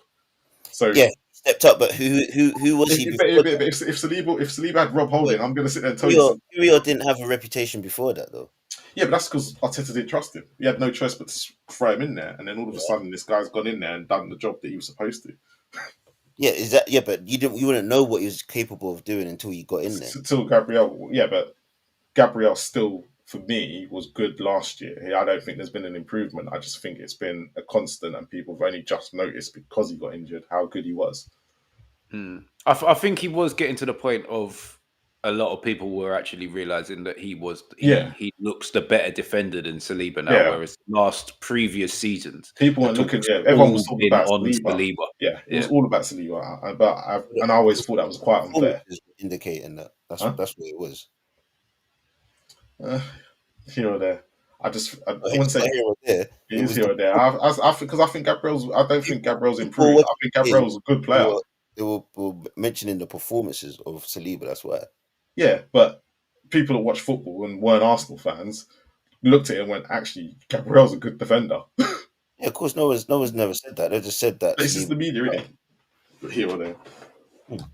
I just feel like he stepped up more this season. That's all. Yeah. Next one. Next. All right. Mitchie, you go first. I've got Newcastle again. Oh, yeah, shameless. But shameless. Hey, we're talking game of the season, yeah? The game I've picked has got the most goals in it. One of the goals. I can't see the badge. Liverpool, Newcastle, 3-3. Okay. It's got the goal that I'm pretty sure the goal that someone picked Isak earlier was in this game as well. It was in this game, yeah. Like the game had everything. It was an exciting. I just remember I was thinking back to games that I watched that finished and left me still feeling excited for it. And we hadn't won the game, but I was still excited from the game I'd watched. Spurs were playing that night, and that's the reason why I missed this one. I think, if I remember correctly, Spurs were playing someone and losing that night. Gonna say, for games with more goals in, we've got plenty where we've conceded like 6 at home to Liverpool. But yeah, and it was just two good teams basically going at each other in the second half. First half was a little bit cagey. Second half, it went off. Both teams went out to win the game. I just thought it was a fantastic game of football. Sink, you go next. I picked Man United, Liverpool 2-2, or Liverpool, Man United 2-2. I thought that was a belter of a game. Explain why. Short and sweet. Yeah. Why did you go for that one? It was just all action. And I think it was, do you know what it might be? Maybe it was towards the end of the game where everything happened. It just had me on the edge of my seat. Yeah, I do remember. The long ball Amorim game that was. Yeah. And it was just had everything. It was just quality in terms of the drama, Liverpool taking the lead, Man United just like, they're just doing their usual Man United self. And then they get back into the game and you think Liverpool, that's it, it's done. And then out of nowhere, United managed to pull a draw out of nowhere. And it was just all action. Chris, actually, Stocky didn't pick anyone for this one. He said he couldn't think of one. But it's quite funny that all three of you have picked the same team involvement. Yeah. And all draws. Yeah, I went for Everton, Liverpool. Just it's just so much more than the game, right? The last ever Merseyside derby at Goodison, the whole event, the emotions, and then just the way the game played out, right? With the last-minute equaliser by Tarkowski, which was an amazing goal as well. Then they all had a punch-up at the end at full time. Like it was just theatre, right? And we love watching football for those kind of iconic, emotional moments. And it was just the whole evening was wrapped up in emotion and. Yeah, I just loved it. That's what I love about football. I love it when things swing one way to the other at the last minute. You know, you've got the Liverpool fans celebrating that they've kind of ruined the last ever Merseyside derby, and then from nowhere. And it also that was the game, wasn't it? That had a VAR check that lasted about 4 years. So Tarkowski's red card as well. Should have been red.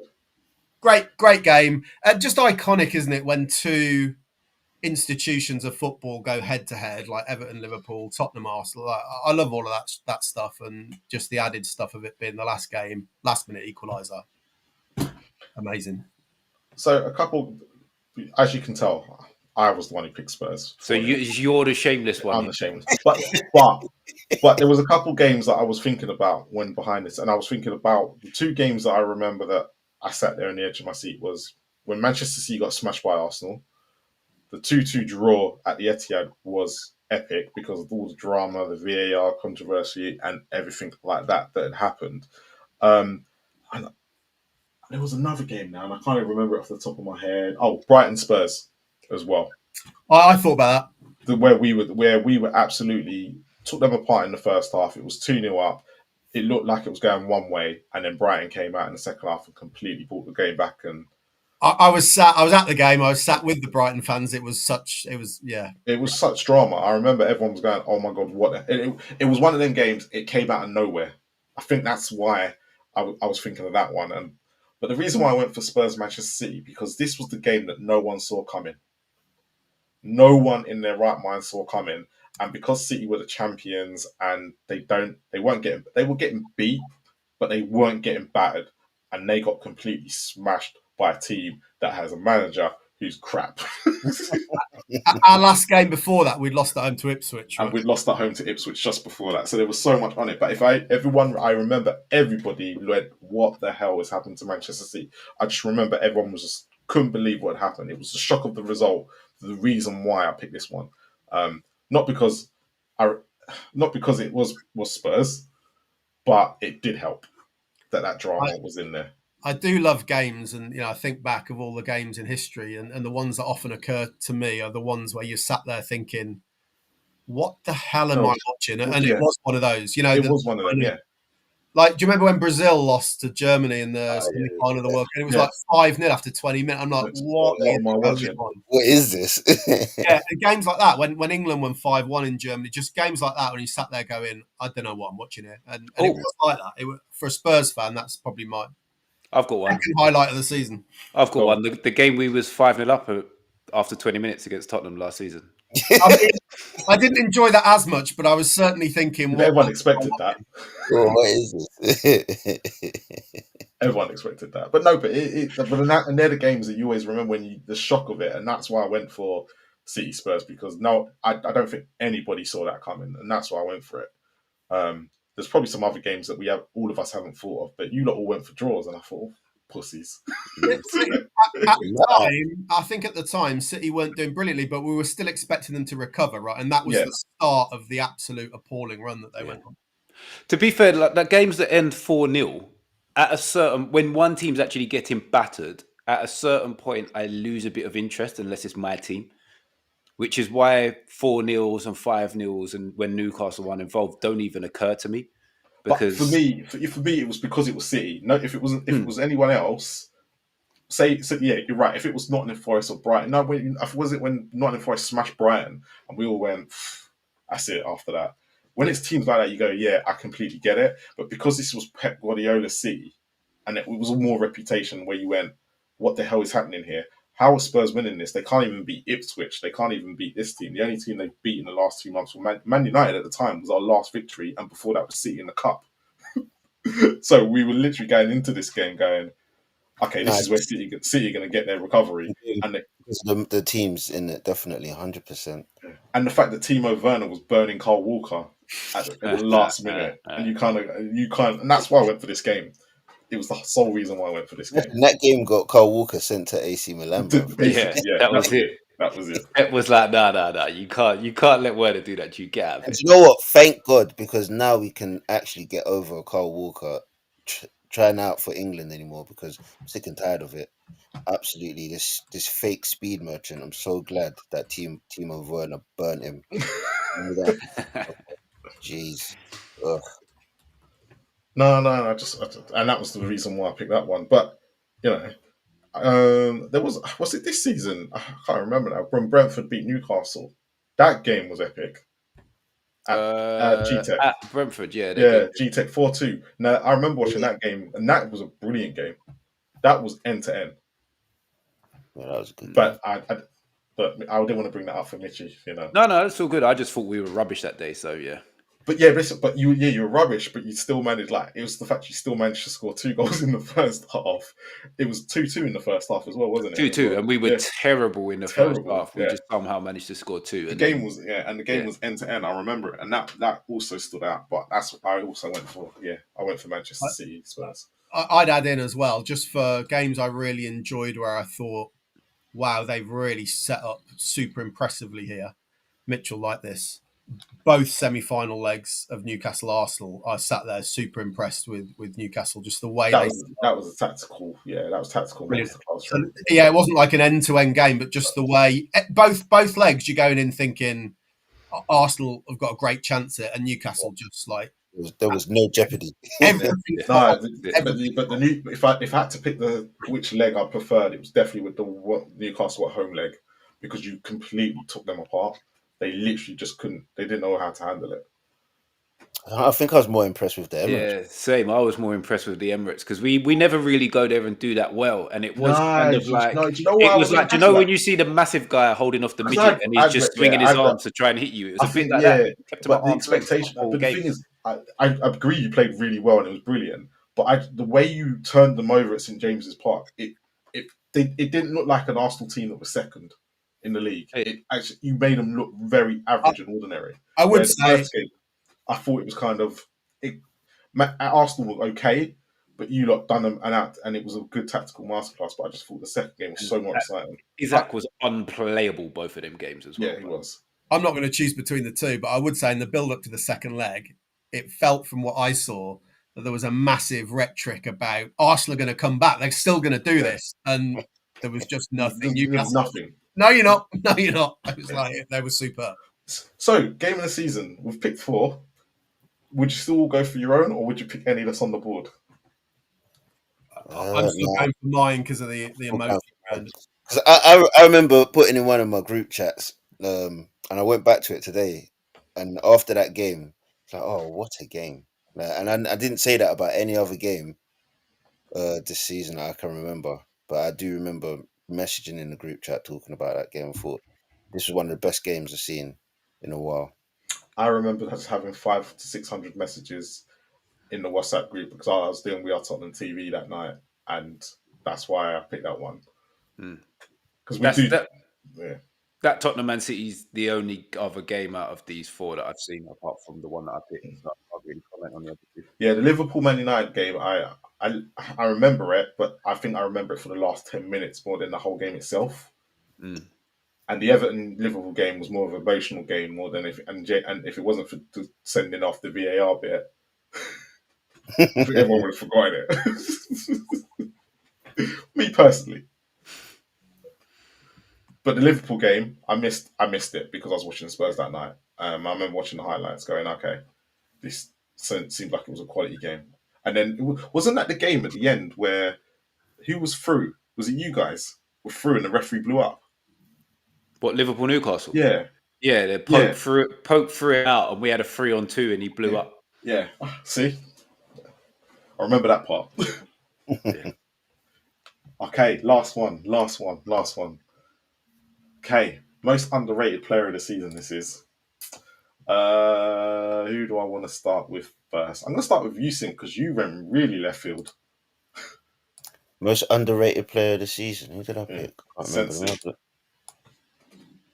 Yeah, I'm hoping Sink picked the Bournemouth guy because he's that underrated. I don't even know who that is. Yeah. No, that's what I picked. Marcus. You did pick him. Yeah. I did pick him, and I just feel like, obviously, Hurston's got a lot of the praise within the, but he can't do it all by himself, and I just feel like this is another player that has, put in good performances throughout the course of the season. Unexpected, unfashioned. At an unfashionable club like Bournemouth, wasn't expecting them to pull up any trees, but they've all put in their shifts, and I feel like he was one of the ones that didn't get in the limelight as much as Huijsen and Semenya and Kluivert and everyone else. Do you know what? When I saw this, I couldn't have agreed with you more at the time. And I knew, because obviously what earlier, because the signing of the season being Dean Huijsen, young player of the season being Dean Huijsen, and actually he went under the radar, completely went under the radar for how good he was. But I did think of the 2 Forest boys as well. Is it Milenkovic and Morello? Really. I Yeah. thought they were very, but I think they got the praise that they deserved. Yeah, In the they've sense of, been because everyone highlighted. started to realise that they got highlighted in what they did. But I totally agree with Sense. I actually couldn't agree more. Okay, Jared Bowen was picked by Stocky. I didn't agree with it because I think he gets the praise that he fully deserves. Yeah, That's why everyone wants him to leave West Ham. But Yeah. Stocky, you can explain that one later because that was a terrible pick. that is full on shameless. I don't even know. I don't even think he can back that one up. No. I'd be surprised if he can. Chris, who did you pick? To be honest, I'm torn between 3 players here. So ultimately, I've put Munoz in from Yep. Palace. He has got quite a bit of credit towards the end of the season, but I think Yeah. he's pretty solid. Although, having said that, Palace were crap at the start, but since they kind of came good. But you say that, but even when they were crap, he was still one of the shining lights in that team.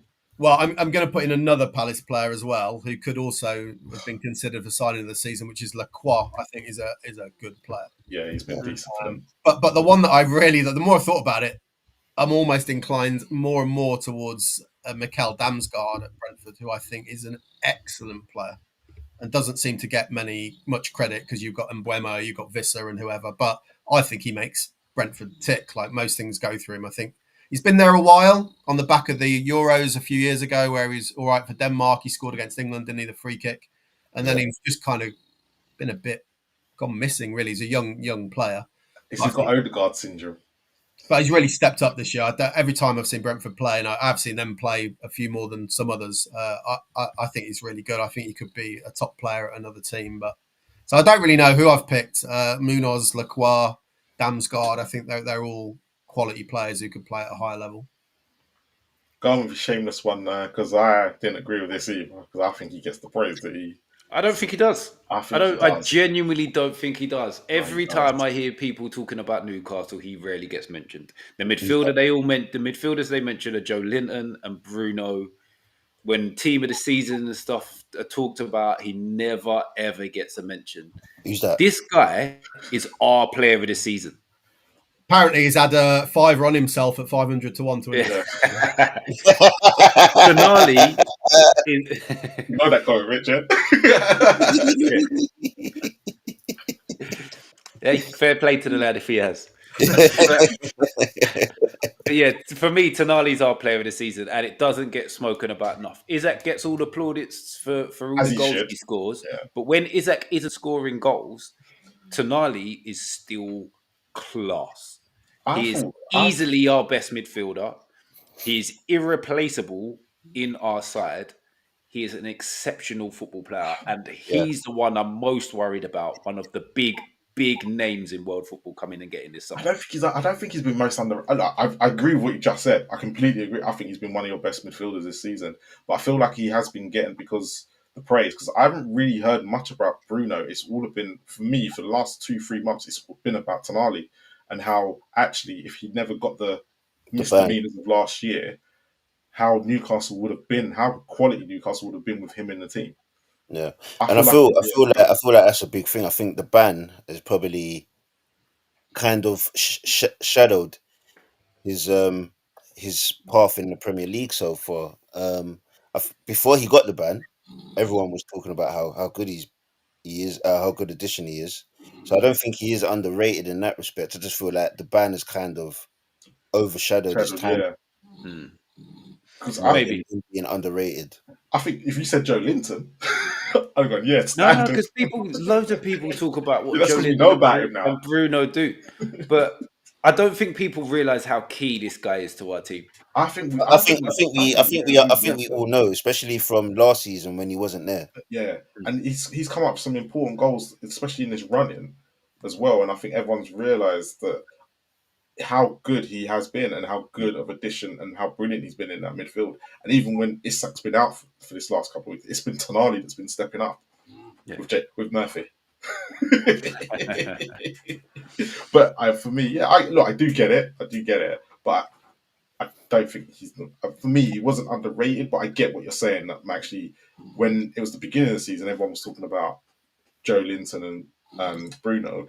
But as the season's worn on, I think he has been getting the props that he deserves, Tonali. And I think since what's overshadowed people that don't really want to talk about him as much because of the betting scandal. and kind of probably that's why it's probably gone underneath the radar. But as for how brilliant he's been excellent. And to be honest, you kind of want him to go underneath the radar because Yeah. you don't want a Bayern Munich Yeah. or Real Madrid or Barcelona coming in for him. Bayern Munich he'd be perfect for. Yeah, He is literally he's one of the most complete midfielders I've seen ever. And I think he's a big part of the reason why you didn't have the season you were supposed to have last year, yeah, because he was missing. Yeah, 100%. I did go for Bruno in Buemo, but after today, like, I should have read the news. I think he's getting the props that he does deserve. I think a lot of people. I said last season he was brilliant and he went underneath the radar, and then this year, I think towards the end now that he's got the 20 goals or the assists, whatever he's got for Brentford, but that's why 50 million quid's going in for him. So I think a lot of teams don't rate him as much. Like, I think he should be at a big club. I think he'd settle into Newcastle. I think he'd settle into Liverpool. I think he'd be a great signing for Spurs if we were to go out for a game. I just don't think he did get spoken about enough. But I'm probably going to put him now in that Jarrod Bowen conversation and probably say he does get praise. And that 50 million bid going in for Man United probably says that actually he's not underrated. He's well thought of. Yeah. But looking at that list, I'm going with Sink. Yeah, I'd probably go with Sink as well, because when I saw it, I was like, "Fucking what a choice! Oh, What a thanks, choice!" Yeah, for once.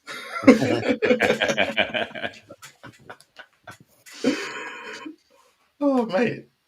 See, be interesting. It was quite interesting. The ones that got me was games of the season and goal of the season, because that was the only time everyone picked something completely different.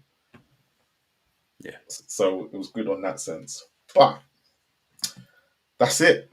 End of the season awards. End of VAR until August. You won't see. Well, we'll do some odd shows here and there when we can. But it's been a pleasure, boys. Oh yeah, man, it's been great. What a season! What a season! What episode are we on? Yeah. Episode 30. So we missed 8 episodes this year. Done all right, to be fair. But yeah, it's been an absolute pleasure, and we'll go again next year. See what concept we can come out with. 100%. Remember, next season's bound to be better than this season, right? Yeah. Anyways, Wait, we're champions of Europe. What do you lot think about that line? Because I heard it and I was like, you've ruined the first line for me because you're just reaching to try and find a new one already. Chris? I think you probably know what I think. If I have to sum it up in 10 seconds, he's a gaslighter, bullshitter. He's not a very good manager. He's got very lucky, and he retrofits everything he says to what happened. And he's contradicted himself so many times. I think it'd be really poor if we keep him. But unfortunately, the Spurs fan base are the biggest flip-flops in the world. So Wednesday lunchtime, almost everybody wanted him out. One game where we had one shot on target and defended for an hour. Now everyone wants to keep him. So that was barely even a shot on target as well. Look. I'm going to put it like this. Yeah, I'm not, and I've been after Leicester. I was gone. Yeah, he was good. I was completely gone. However, he told me, I'm going to sit there. He told me he always wins in his second season. He has delivered on that, unfortunately. Out of all the other stuff that he's done, he's actually delivered on that. And I can't take that away from him. You're proving Chris's point. Yeah, I know. It's emotion. There's a flip-flopper. The problem I have is if you just say enough crap, some of it's going to be correct. Yeah, right? But that's the only thing he's stuck with. He's also stuck with. Finishing 10th and winning a trophy is not success. Yeah, of course. He's also said during the season, we can't afford to not take the league seriously. We're going to be outstanding when the players come back. We have to climb the table. And they haven't. Now he's claiming he deliberately didn't take the league. It's just nonsense. I can't stand him. Yeah, I get it. The thing for me, he's won Spurs the trophy. He deserves the Super Cup at least. Oof. That's a bit far into the... Right. When's the Super Cup? It's August 13th. Yeah, that's too close. That's too close. All I'm going to say is, Tottenham, I tell you this now, Daniel Levy will do what Daniel Levy does best. And it doesn't matter if it's Ange. The next manager who comes in will be on a high... Look, the next manager comes in and he starts off really badly, okay, everyone's going to go, well, you just sacked the person who won the Europa League. I get he's been terrible. Don't get me wrong. 22 games is unacceptable. And emotionally right now, I'm not having this conversation now. I said, I'm living off the Europa League because I haven't been able to live off it. And I don't care about other things because actually, we're going to do shit next year. I know it. It doesn't matter who we have. We're going to do crap next year. So I'm going to live off this because I'm shameless. Arsenal finished second and I'm lifting the trophy. Look, it is what it is. But we're the same team. This is what I'm going to say to people. We're the same team that ran Conte out because finishing high enough in the league wasn't good enough. And look what he's gone and done. And now you're moaning because the manager has gone and played Conte, brought us to the final and won, but has lost 22 games. The thing Spurs fans, make up your mind what you want. The massive debate is it okay to finish 17th if you win a trophy? But for me, I'm a season ticket holder. I paid 1,500 quid to watch this. I can't have 1,500 quid to watch and be embarrassed and bored every game for a whole year, and that then be okay at the end because we've beaten Bodo, Glimt, Frankfurt, and the worst United team ever. That for me, I can't live through another season like that, hating watching my own team. But But everyone, you can't dismiss the Europa League because but you have, because you just said because we beat Frankfurt and this, that, and the other. We can't dismiss him beating those teams because we have gone out to teams in European competitions before that have been a lot worse. But it's interesting to see what these guys think as not Spurs fans. Do we think that beating Karabag, Ferencváros, Alkmaar, Bodo, Glimt, Frankfurt, and the worst United team ever by defending for an hour projects forward to we're going to be good next season against Premier League quality sides? Oh, hell no. But it doesn't. But you're in the Champions League. But we're in the Champions League. And in the Champions League. Bear in mind, we've got to make signings. We can't compete in two competitions. We have to forgo the league and finish 17th. Okay, but I'm going to throw this at everybody. How the hell are we going to cope in the Champions League? Our summer signings and our January transfer windows were absolutely terrible. And signed off on them though. I get he signed off on them, but it's not to sit there and go. No one had us to finish even in the top 6.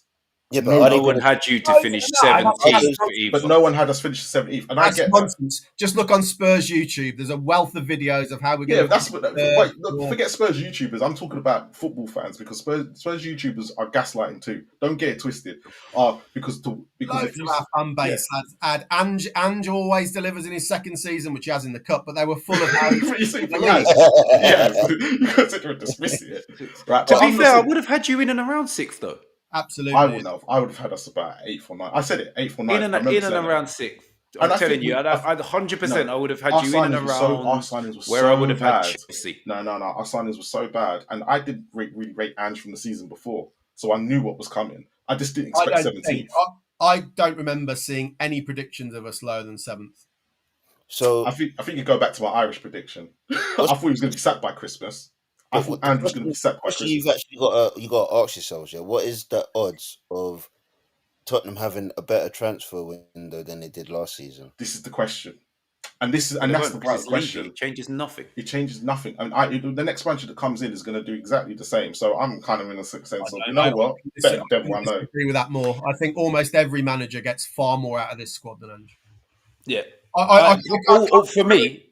Struggling to think of a manager who would get this squad, even with injuries, 17th with 22 defeats. For me, all you've got to do is look at the last 60 league games, and then say, is that acceptable for Tottenham Hotspur? But how many managers would have won you a cup, though? This is honestly with that run, I think quite a few. No, this is the thing, and this is the thing everyone's saying because of that run. But if we had gone out to any of those teams, you would have been slating him. I'm still rightfully so, because they were rubbish. But we were favourites, right? We were favourites. Okay. So let's take who's going to be in the Champions League next year. Bodo Glimt are going to be in the Champions League next year. So I take it. Okay, but we can do that. We can do that. But if all these teams you're naming go out straight away, but they will do. It completely makes your point irrelevant. It means they're still rubbish. They're just in a better competition. When Bodo Glimt get to the semi-finals of the Champions League, come back to me then. Yes, that's exactly it. If any of these teams get through into the next round of the Champions League, this conversation becomes relevant. Until that point, Yeah, but it's null and void. Because you actually got to qualify. Spurs have got to yeah, qualify. we won't. No, we don't. We're top leads, mate. We're in the third. We're in pot 3. No. Yeah, all the English teams go straight into the draw. I'm talking about in the league format next season. Not like when it goes. Yeah. But it depends who you sign. It's going to be dependent on signings, isn't it? I'd say I've got a theory. This squad is not going to get through their Champions League, no matter who their manager is. I've got a theory what's going to happen, which is I think Levy would have sacked him. Now, I was in the stadium. The reaction to Ange in the stadium, the reaction at the parade, I think Levy now is going to look at that and go, yeah, I'm going to get it in the neck if I sack him. So I think we'll keep him. I think we'll be appalling. I don't think he'll sack him early because it's just the same. But if you sack him early, you're 10 games in, you've now got to appoint a manager when it's almost impossible to appoint a manager. I think we'll limp through to January. We'll go out the cup competitions. He'll get sacked. And at that point, it's probably near enough the World Cup that he can go and get an agreement with Poch and say, Poch is coming in the summer, have Ryan Mason for 6 months. And all the Spurs fans Mason's not going to be here. Daniel Levy's amazing. Ryan Mason's not going to be here, thank God. He's going to go to West Brom. So. Maybe, but whoever. We would take we'd take Perry Mason in charge for 6 months if we said that Poch is coming afterwards. So I don't think there's going to be any improvement next year with the manager anyway. I'm not sitting there going to say, and I just crap. And that's the thing, right? We can say, we can make an emotional decision. He's won a competition. That is great. I'm not knocking it. I love my week in Bilbao. But an objective analysis of our tactics, how we play, the coaching of the players, all tells you that there's been no progression in 2 years. And that's what I base my... Do you know what would be interesting? I'll tell you what would be interesting if he brings some of those European tactics into the Premier League. And why hasn't he? This is the question. And that's where I'm looking at him going, well, I saw it against Brentford. I did. And you done well. We had injuries, and then you still decided to play that open and expose and have Archie Gray in places that he shouldn't have been. But look, I'm not going to sit there and say the club fully gave him what he needed when the injuries did happen. Like January was poor to the extreme that I kind of look at it and go, you signed a goalkeeper that we technically didn't need, and then you signed a defender only because Dragushin, who was struggling at the time, and we still had Archie Gray there. We had to sign Dancer in the last minute because Mawani said no, and then we brought in Tell because we got nowhere else to go. And I'm kind of looking at it going, it's Postecoglou can be blamed for a certain amount, but you also have to look at it as well. There's loads wrong at the club, but Postecoglou is... This is just a plaster. This is a plaster. But I just don't think I don't think they're going to get a manager in that's going to be any different to what we have now. I mean, my choice would be Glasner without a shadow of a doubt. Yeah, but Glasner ain't coming to us right now. I don't agree with that. I think you go to Glasner and say, we'll double your salary and you can come and manage a Champions League squad. With the facilities we have, you can coach in one of the best coaching. Yeah, but then you do have to go and completely revamp the squad to a 3-5, 3-4-3 or whatever he plays. Glasner's taken this. I think you do. You do because you can't. You've got your fullbacks. Our squad is perfect to play wing backs at the moment. Yeah. Your fullbacks and wing backs anyway. You've got 3 centre backs. You've got 2 guys. We've only got 3. Yeah, but we've only got 3 centre backs. An injury, and then we have none. Yeah, well, then you sign a couple of centre backs. You've got 2 guys that can play in the 10, Kulusevski and James Madison. You've got a big got 5 experienced centre backs, and we've got a load of kids: Vuskovic, Dorrington. Yeah, but Romero's gone. Probably, yeah. I agree. Ben Davis is the person that everybody wants to get rid of. So you're left with. He's got a new contract. Yeah. He's there as a backup. Yeah, but he would be a good left centre back in 3. He's not a good left back for a Champions League team. Come on. Yeah, but as a left centre back in 3. Come on. Let's be serious because if Van der Ven, who gets injured every season, okay, so then you're left with Dragushin and Danso. You're gonna have to go sign another 2 good centre backs. Yeah, but then the rest of your squad is pretty well suited to the system that he plays. You've got legs in the middle. You've got 2 decent 10s. You've got a big front man. You've got wing backs already. Basuma, hit and miss. He was hit and miss under Conte, hit and miss under Ange. So we need to go out and we've all said we need to go out and sign a big centre midfielder who's gonna completely. Don't play Basuma, play Sarr and Bergvall. But then you got Bergvall. Where does James Madison then come fit into all of this? One of the 2 10s that he plays. He either plays the Eze role or the Sarr role. What? So Glasner plays the same way as Amorim plays, and he plays two men off a big front man. And then You've you've got got the perfect Dominic front man. Solanke, You've Brennan got Johnson, Madison, and you've got Kulusevski behind Sonny's him. gone. Sonny's legs are gone, which everyone kind of agrees with. So you're left with Odobert, Brennan Johnson, and Our probably wingers are terrible anyway. Our wingers are terrible in any system. Yeah. So we're gonna have to go and sign 2 wingers as well. So there's much surgery in this squad, and I think. I mean, that's true in any system, though. Our wingers. Yeah. But I just think he's got Adam Wharton and he's got Munoz and he's got Tyreek Mitchell and he's got Eze, he's got Sarr, as we said earlier, and Mateta. I look at that and go, they're actually, when you look at it, it's more, they work better than what Spurs have got right now. Apart from two names you said there, you've got a similar level of player. Pedro Porro and Udogie, I'll give you, because our wingers, them two are wingers. The only two standouts that you've just said there are Eze and Adam Wharton. Other than that, it's much of a muchness. They're all very similar. Yeah, but Mateta and Solanke, I'm going to sit there and say, they're probably on the same level. Don't get it twisted. Solanke's not great. They're on a similar level, and the only two that aren't, Eze's a level above anything you've got in that position, and Adam Wharton's a level above what most people have in centre midfield. But I don't know if Glasner's going to come to Spurs. I don't think he would. I think he would. Maybe he would. We've got Champions League football, but right now I don't think it's the right time for him to come. In any job in the world, if someone turns around and says to you, "I'm going to double your wages and you're going to be doing your job in the most prestigious place you can do it in Europe," you're not going to say no. Yeah.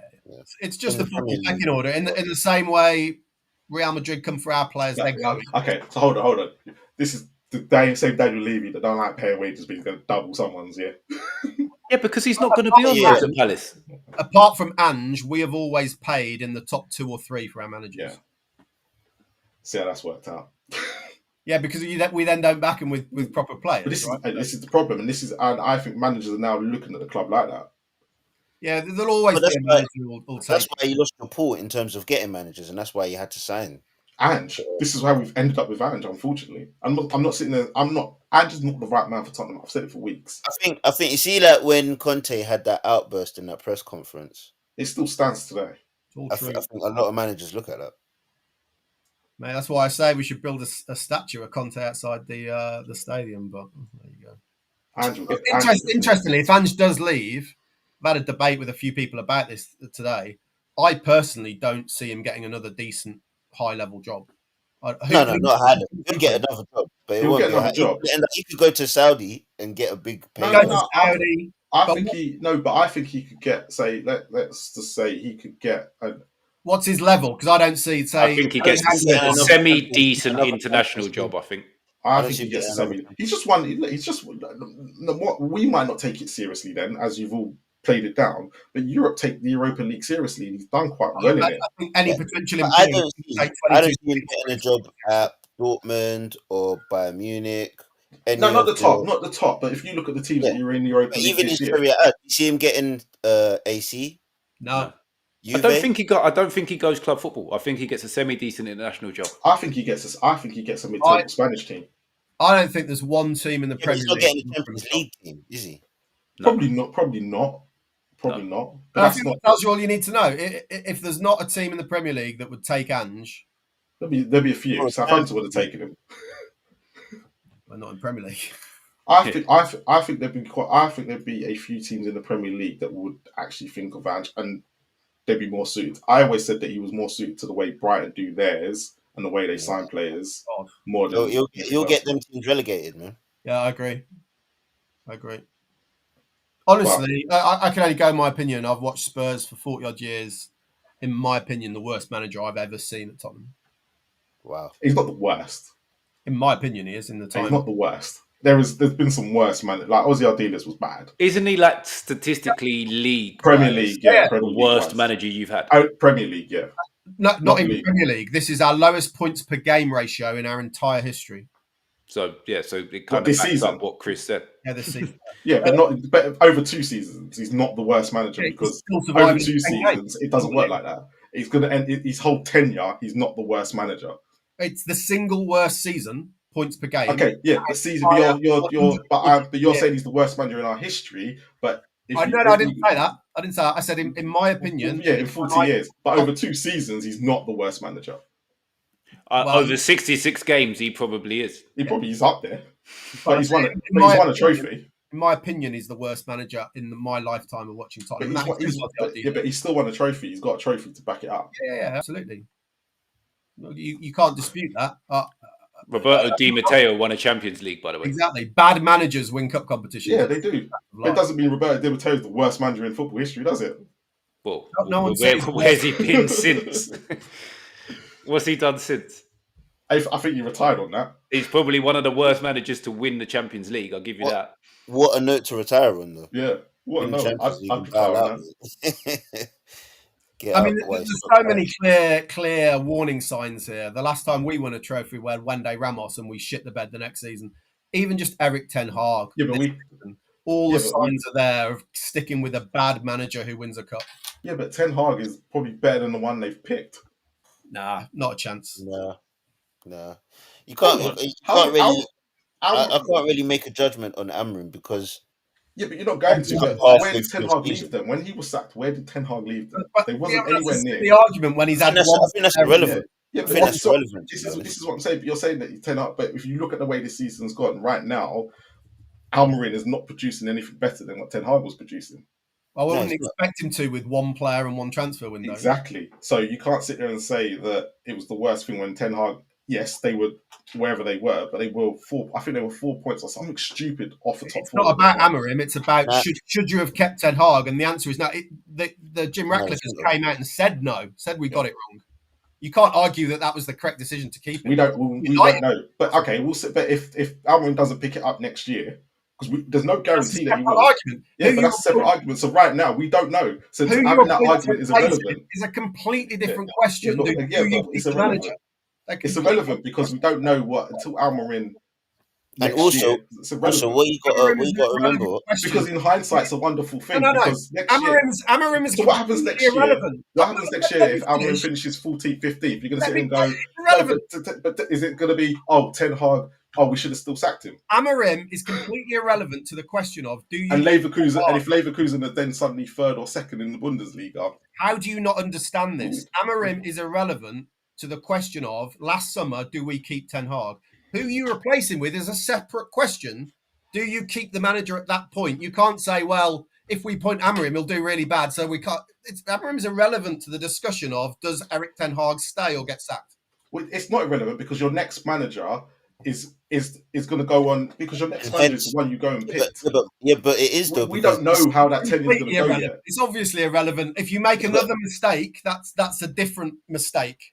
But that's it. But the thing is, though, at the end of the day, Man United at the end of last season wanted to get rid of Ten Hag, and if they had better options to replace him with, they would have pulled the trigger and got rid of him. But they had Almer in there ready, but yet they didn't go. And all of a sudden, he became the right option.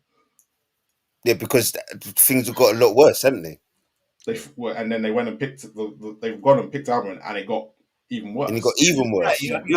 Jim Ratcliffe, who's the boss there, going, we made a mistake and we shouldn't have kept him.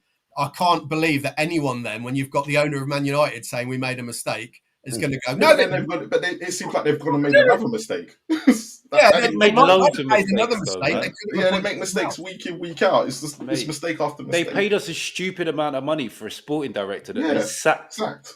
He was on gardening leave waiting to start his job longer than he actually did the job. But throwing all of that in is just gaslighting the situation of do you keep the manager or not? That's a very simple question. All the other get rid of the manager. Separate decisions, right? Get rid of the manager. That's what you do. You have to get in all reality. You have to get rid of Postecoglou. If you, it's a simple question. Spurs fans are very emotional at the moment because we won our first trophy for 17 years, our first European one for 41 years. But actually, it's a really simple question. Is this the best manager? And it's not just for Tottenham. This is for every club. Do you have the best manager you can get to start next season? And if the answer is no, which I strongly believe it is, get rid of him and get someone new. And that's the same for Eddie Howe. It's the same for Pep Guardiola. Is he the best manager for your club right now for next season? And if the answer is no and you can get a better one, go and get a better one. Yeah. Would you go get a better one now, Mitch? Who? Newcastle? Yeah. No. So the question is for Mitch: do you think Eddie Howe is the best manager you can get for the start of next season? If the answer is yes, you keep him, right? Yeah, I genuinely believe he is. I don't think there's anything Newcastle fans can look at and say he's not the man to take us forward. And that's where I have no problem with the Spurs fans who answer that with, yes, I do think Ange's that. I mean, I think they're wrong, but I don't have a problem with that logic. I have a massive problem with the Spurs fans who say, and there are a lot of them, I don't think he's the best guy, but he's earned the right to start. I'm like, what are you talking about? What are we talking about? But, let's just go on emotion, shall we? I'm not having. Like I said, I'm not having this conversation yet because I don't care. I've just won a European trophy, which 17 years is a long time to celebrate, and that's where I'm at. I do actually think it's a bit shameless that you guys are bracketing yourself with us and Palace that have gone like nearly half. Palace never have, and we've gone like over 50 years, and you've gone 17. Yeah, but you know that is a why very that is. minute period of time compared to the other two. Mitch, this is the problem and this is not. Yeah, we wouldn't put ourselves in your bracket, but the problem is that all the other top 6 clubs, whenever there's something about not winning trophies, they don't pick on Newcastle, they don't pick on Palace, they pick on Tottenham Hotspur. Yeah, that's because we never try and put ourselves in that conversation. No, but we haven't either. We have never ever tried to be in that conversation. Yeah, but we haven't either. This is the problem. We have never put ourselves in that conversation, so that people invited us to that conversation because we started making Champions League under Poch. That is where this has all come from. We never ever, and then people started inviting us onto their shows, and Sky Sports done a whole top 6 because we're the ones who ruined the whole top 4 argument. And then City, and then I think it was then City come and joined later on, and it was not City. Was it City? I can't remember who it was, but we ruined it because we were qualifying for the Champions League. But then everyone in the top 6 kept going, but you don't win nothing. You don't win nothing, and they don't throw that. They don't throw that label at Everton. They don't throw that label at Newcastle. They don't throw that at Palace. That is the reason why we've been thrown into that bucket. One thing I would say with Spurs, Newcastle, and Palace winning a trophy, isn't that just bloody good for football that we've got some different teams winning things? It's really good that in terms of different teams winning the cups, and even Liverpool winning the league was a good thing because they're not someone renowned for winning the Premier League. No one really would have predicted that, and no one predicted it. Everyone thought they were going to fall off a cliff. Yeah. I loved watching Newcastle and what it means to the fans as well. Spurs fans, like you've seen the reaction, the parade, we had like 300,000 people there. What it meant to Newcastle, what it meant to Palace fans. It's just great. Compare that to, what game was it? Like the semi-final or something with City at Wembley that didn't even sell out. They're just so used to winning. Like it's great to see these supporters that don't have that success, having a bit of success. Yeah. But Richie, that's the reason why we didn't put us in it. Everyone else did. Yeah, that is true. We were not. We were one of the big 6. We were just like put there, partly because exactly what Marlon says, partly because of just the financial turnover and stuff, and the wealth of the club. Wasn't us. Sorry. In fact, there's a lot of Spurs fans who just laughed at it and go, "Why the hell are we classed in with these teams that win stuff?" Yeah, and then when you think about the YouTube community, like when you think about the big football shows, they have to have a Spurs fan on. Again, they're the ones who invited us. We're not the ones putting us in that conversation. But then every single conversation that Spurs fan has on these shows is about not winning stuff. Yeah. But yet we are the 6th most successful club in the country. And it's kind of like, what do you want us to do? Win more. Yeah. Exactly. But Daniel Levy was the one who caused the long run because we'd never gone that long without a trophy. Since the 50s, was it? I can't remember it's been a long time. But I mean, also in that, like I'm Levy out, but within that, we've got to a lot of finals and semi-finals. A lot of finals, yeah. And just not got over the line. We haven't even scored. I mean, it is true. I saw someone say the other day, what would the rhetoric around Levy be if we'd have won the Champions League and won maybe one of the finals? Like 2 games gone our way, I think the rhetoric would be very different. But I mean, I'm still Levy out. But do you know what? I gave Levy praise for this trophy. Because you've got to, especially the people who want Anjin. Well, yeah, Levy appointed him, so you've got to give Levy some props as well. No, but forget that. Forget that for a second. There was a period that we all thought Levy was going to pull that trigger on the sacking. Yeah, that as well, man. That as well. And he's kept him, and he's gone and got to a European final. No matter if it's easy or not, what people want to say, he's got there, and then gone and beat Man United in the final. He's gone and won it. I wish we beat Real Madrid. We'll keep that for the final next season, yeah. Yeah. Hey, mate, relegate. Do you know what, Chris? This is the question, yeah, and I really do agree with it. How do Tottenham improve on the next season? What's the improvement? All the debates at the moment around what is success for you as a fan, and it's so different for everybody, because some people are just going, as long as we win a cup, we can finish 17th, and that's a successful season. I don't buy into that. Like, I've hated this season. Most games I hate watching. I'm embarrassed by how we do. I can't watch that and then have a cup and go, oh, that was all okay. So it depends how you measure it. For me, I think just getting back into that discussion in the top 6, I mean, it is a massive improvement. But there's loads of people will argue, well, it's not if you don't win a trophy. And the only one trophy really in the trophy pecking order, I think the League Cup and FA Cup are actually harder to win than this Europa League this season. But in the pecking order of trophies, Europa League's above it, right? So the FA Cup weren't very hard to win this year. Apart from New Crystal Palace being a thing, but if you look at the run we could have potentially had in other seasons, we would have won most of those games. Because I think it was Villa. Villa didn't play anyone. We got to a semi-final with Portsmouth and lost, right? Yeah. So this is Spurs. But regardless of your run to the final, if you came up against a Palace that put in the performance they put in the final, that's a tough game to win.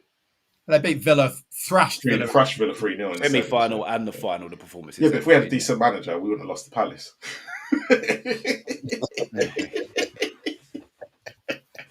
To be fair, I asked a Tottenham fan about the progression thing yesterday, and he turned around and said, in and around the top 5 and a domestic cup is an improvement on this season. I tell you where the whole split is, and the Spurs fans are always split. You have a whole set of people who are saying, we can stink the place out, finish 15th, 16th, 17th every year if we win a trophy. And I'm like, I can't take that. I want Tottenham to be competing at the top end of competitions. I think if we finish every season in the conversation at the top end of the table and in the semi-finals, quarter-final, I would prefer that over shithousing our way to a League Cup or whatever, like every year. Because ultimately, for me, trophies are great. I've got to watch this crap every week. And I want to be entertained. I don't want to sit through 38 games a season where I hate watching us and then go, oh yeah, but we drew some non-league teams in the FA Cup and beat a League One team in the semi-final. It's not good enough for me personally, but there's no right or wrong, is there? Because it's really hard when people turn around and go, Rot, so you won't take a trophy. I'm like, well, of course. Well, I look at it like this, because would you prefer the parade and the final that you've just got, or would you prefer the Ajax semi-final? Again, it's a great question. As a one single moment, that Ajax goal by Moura is the greatest single moment I've ever had as a Spurs fan. As a one moment, it was amazing. But the counter argument to the only thing is trophies is that all that season was a failure, right? Yeah, that was one of the best seasons. The City away game in the quarterfinal, the Ajax game. Like, I love that. That wasn't our best season. That's what I love about football. I always argue this, that football is not about just winning. And there's our best season will always be 16, 17. I know we didn't do well in the cups, but our last season at White Hart Lane would be our best season. Mate, for me, football is about exceeding expectations, whether that's within one game or over a season. So the Ajax thing where you're down and out and you come back. Even when we were 2-1 down at Leicester in the 95th minute and Bergwijn scores twice, that is what I remember about football. This season, great. I'll remember the celebrations of winning the trophy, but shithousing away at Frankfurt and Bodo, that's not going to live in my memory particularly. I want excitement. I want some players that will get me off my seat. And even if we don't win, like, there's a very famous quote, isn't there? Marlon will know this, about Danny Blanchflower, about the greatest fallacy is that the game is about winning. It's nothing of the kind. It's about, the game's about glory and all that kind of stuff, doing things with a flourish. And I subscribe to that. Easy to say it's about trophies, but then 99% of football teams are failing every year. And just to write all of their experiences off during the season as failure, when every team will have little highs and lows and little bits of success here. I always counter it with, are you saying, if it's only trophies, are you saying if Rochdale got to the Premier League and finished second, that's a failure? Come on. Yeah. You've also got to look at it from the point of view that you can either have a really poor season and gather all your joy up for one big moment, or get little snippets of it every week by consistently winning games, consistently putting in good performances, I much prefer that.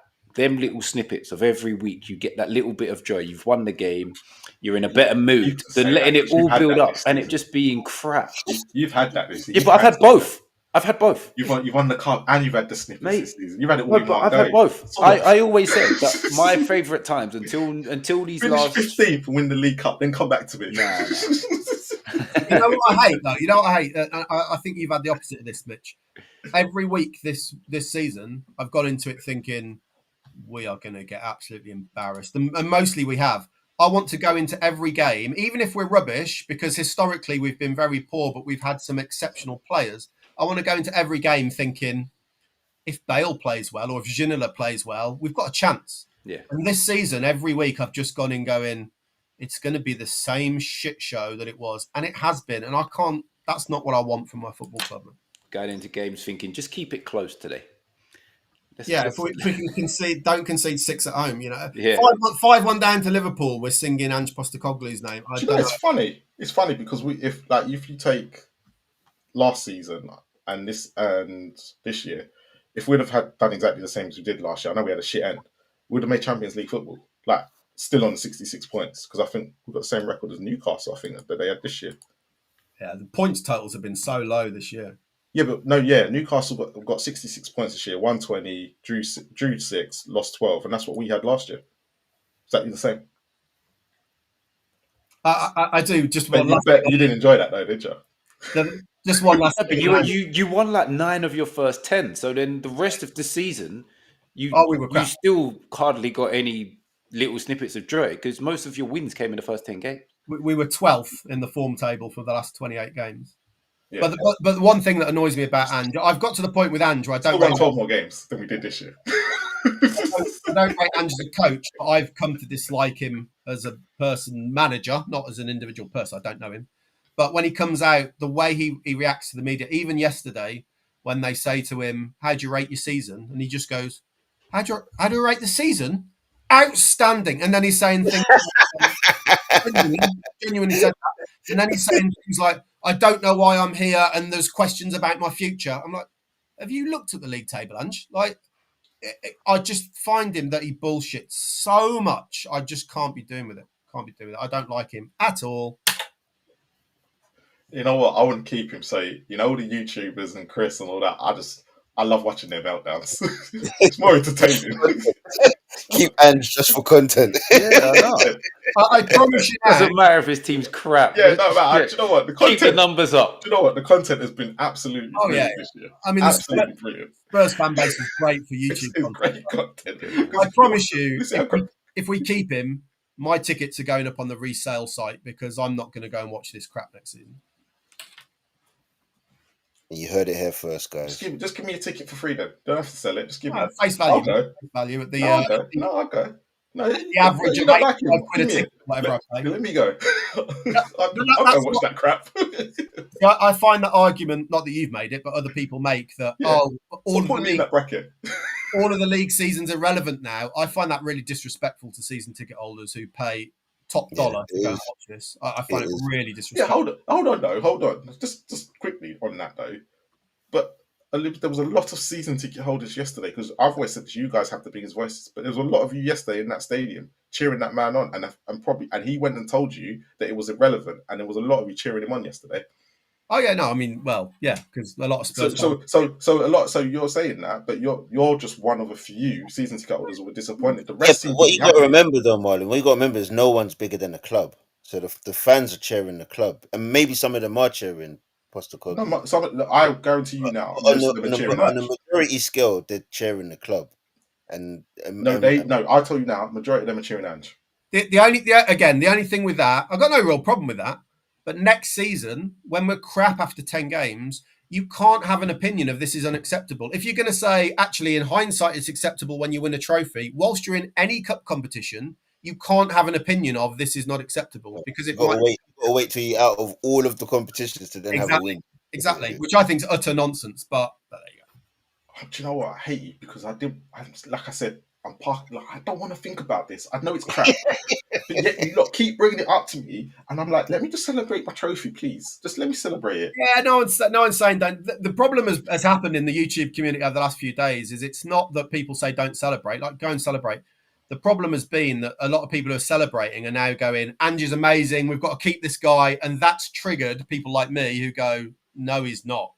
Let's not keep him. And that's why it's all kicked off. It's not they don't celebrate. Leave me to celebrate my damn trophy, bro. Hey, celebrate. Just don't tell me Ange's any good. That's all it is. I'm not saying celebrate, but don't sing any Ange Postecoglou songs. I don't care. That's I don't care enough. They were singing in the stadium on Wednesday night. I'm loving Big App. I wasn't. I'm like, I couldn't do it.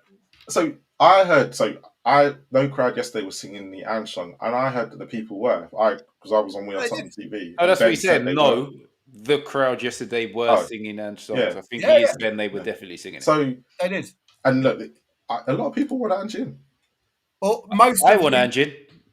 Most of the polls at the moment, Ange is 3-point lane, yeah. I can't say that we didn't win there this season, so I can't. Do you know what the worst thing is this year? The worst thing is that do you know what the worst thing is? When we played you at St James's Park at the beginning of the season, yeah, and we were so good. Actually, did we? I'm sure. Did we win there this season? Yeah, you beat us. You remember we had Austin in goal. Remember the handball, and it fell. Yeah. Okay. I didn't run that rhetoric this season. I probably should have done. But you beat us twice. But the first game, you probably shouldn't have beat us. We were literally. Yeah, you had about 48 shots. I was like, what the hell? And then the second game was Austin. Austin was brilliant, the goalkeeper. This is one of my favourites from Spurs fans as well. That we dominated at Newcastle away early in the season. But if you go and look at the XG, Newcastle had higher XG than us. Yeah, they did. They did because we gave you. As Tottenham do in this system, they give up the better chances. Always have done. Yeah. Our winner was the guys on the half. Your whole defence was on the halfway line. And it took one Joe Linton turn against Maddison, and we were in, and that was it. Yeah. But the first goal was, I think, was Anthony. That was we got a throw in. Romero went to close someone mad. Down, and there was a massive gap in behind. But general play, we were so we literally. It was reminding me a bit of like what you did to us when you beat us 4-0. Everything was just literally. Because of our high line, you just beat us on that count, and that's why Isak was so good.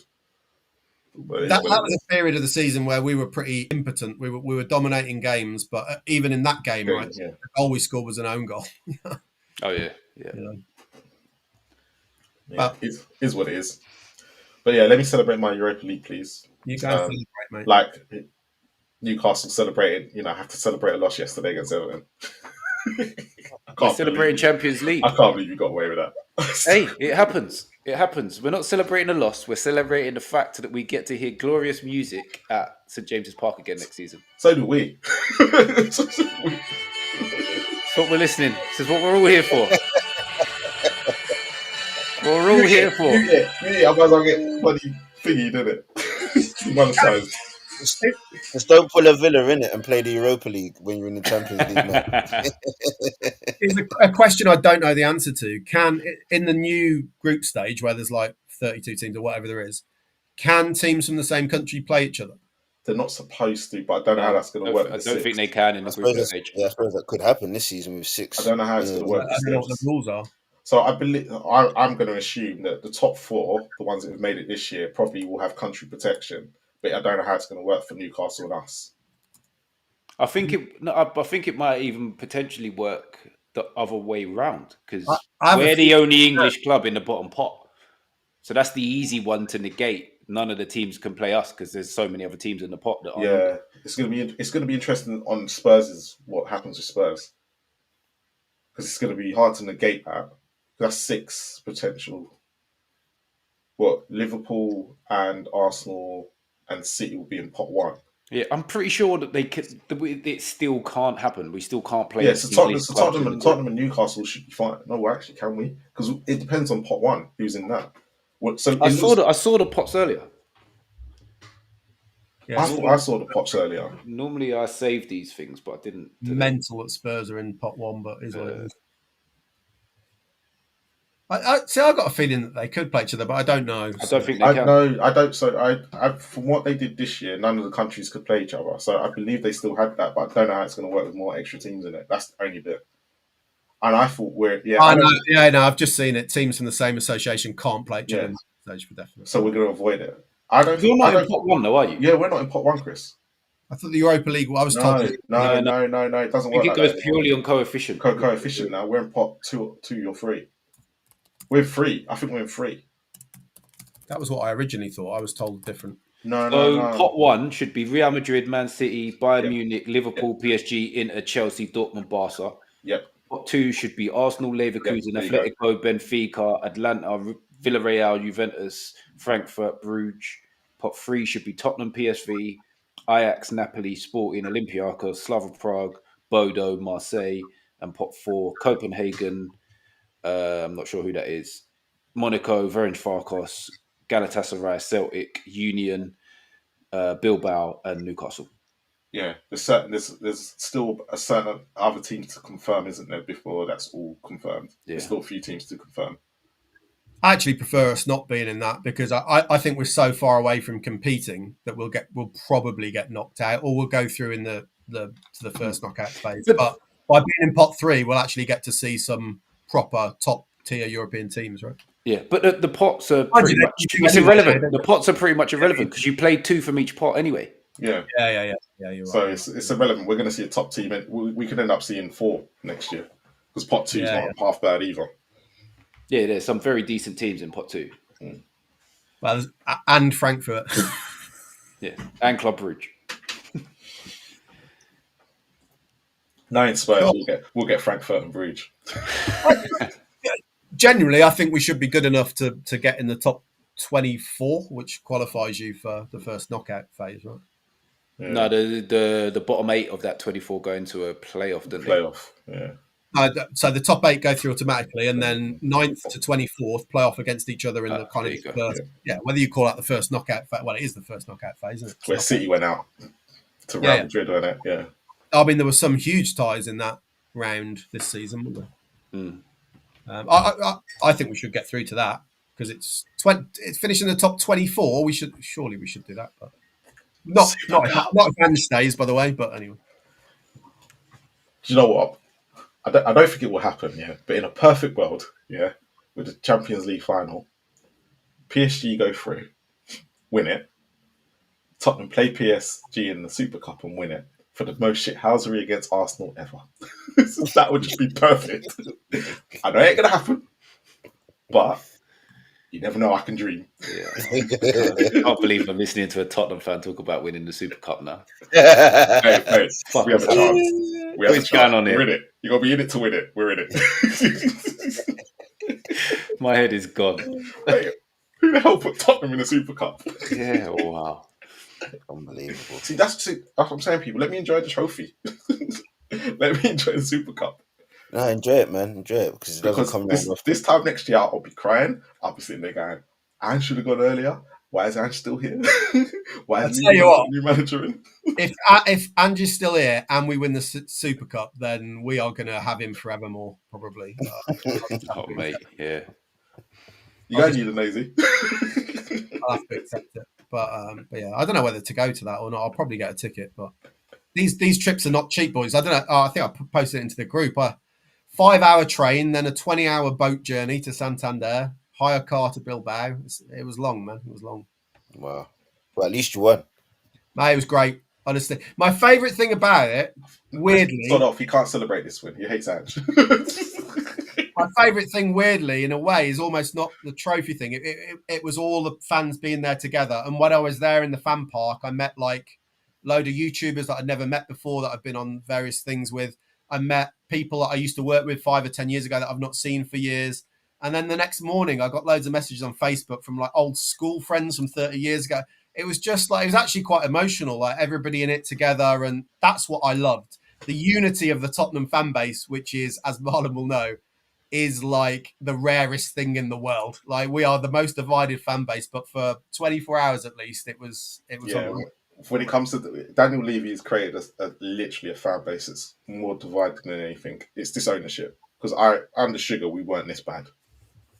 We would never. I don't think it's social media, but under Levy, he's created a bigger club. If anyone doubts it, like that parade, like it was supposed to be about 300,000 people there. And half of us who've gone to Bilbao still haven't made it back in time. So there was others who couldn't make it. So. Yeah, I think a lot of people realised that actually, even I think I was surprised, but I think yeah, in that sense, you kind of realise that actually we do have a big following. Like sometimes you forget, Huge.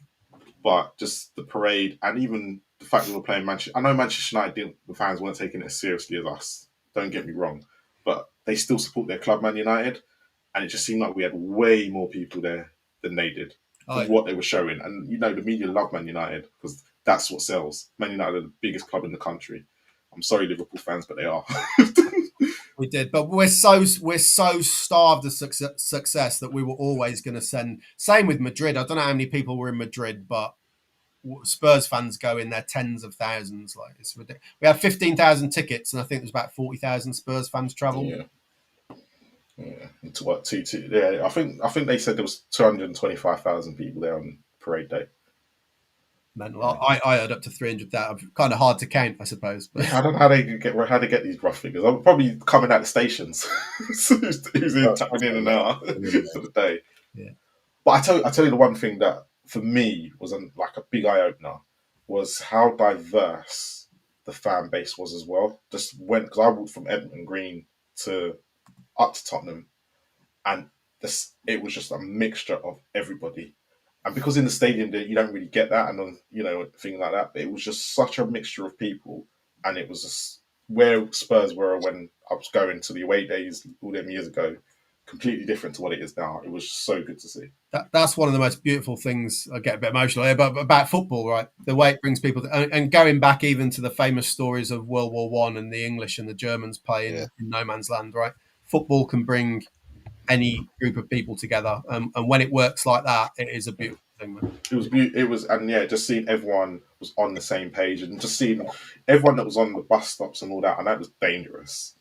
But it was just a mix of everybody.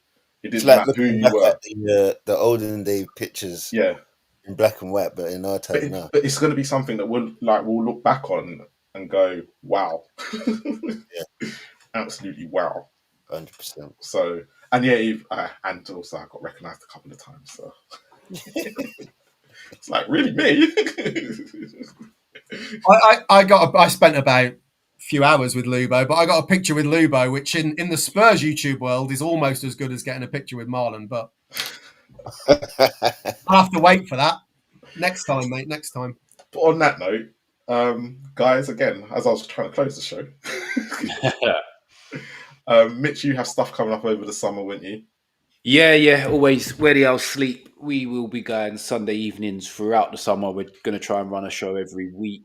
Weirdly, we're on tomorrow night at about 8:30 because we was most of the owls were at Wembley for Orient on Sunday. So we moved the show. Sync no socials for you, so we'll see you in the new season. Yeah, see me in the new season.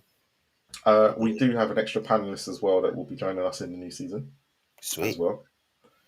So I've arranged someone for next year. Chris, where are you going to be? I just crop up here and there occasionally, just to ruin. So the only channel you'll probably be allowed on at the moment, because you're proper Ange, will be Football Heritage. Allowed on. Won't be allowed on any others for yet until you get on the Ange train. There's some of those guys, I talk to, but and occasionally crop up here and there. But the only one I'm committed to regularly is you boys, yeah. You say that now. Wait till he gets an offer in the summer. See what transfer offers I get. See, next season I'm going for Spurs Kings non-Tottenham fan MVP of the season. That's my goal for next season. Hey, you've got a lot, mate. Team Tactics and Phase, mate. You got to beat those two. Hey, they don't double up on shows, Marlon. That's the difference here. I got 2 shows now. I even made the thumbnail of the rivals. How about that? On that note, to all the Spurs fans that are in the chat and everyone that's watching, please make sure you like, subscribe, and comment. Please tune in tomorrow for the celebration party that me and Ash are putting on. I think we're going to have like a kind of a call-in show tomorrow and just let everyone come in and have their say for 5 minutes about how great it was winning the Europa League. And it's not about Ange in or out. We don't care. We're celebrating the trophy still. Ban the Ange chat for a night. Yeah, we're banning Ange for chat for the whole night. And then Ash will start talking about it in about a couple of weeks when he's ready. He's still hands out, by the way. You boys enjoy your trophy parade and celebrations, man. Because it You doesn't got to, happen. man. You got to. You lap it up. Yeah. The fact that the Arsenal have to celebrate the Women's Champions League, and you're going, okay, you're celebrating that, but they're doing better than the men's. So come on, have some shame. But for most of us, football's just like disappointment, right? With occasional bits of joy. And right now, this is our moment. So yeah, Jesus, let's make the most of it, man. But as always, come on, you Spurs. See you next season in the Champions League, Newcastle. 17th and 5th. See you there. See you there. And think hopefully to QPR do something next year. Hey, I listen. I love mediocrity because it means I am where I am, and that's it. No relegation, no playoff. We've got to try and get tickets to Wrexham next year. Wrexham, Hey, QPR. listen, let's do it. Hey, if there's any QPR fans that want to lend us tickets for Wrexham QPR next year, help us out. On that note, come on, you Spurs.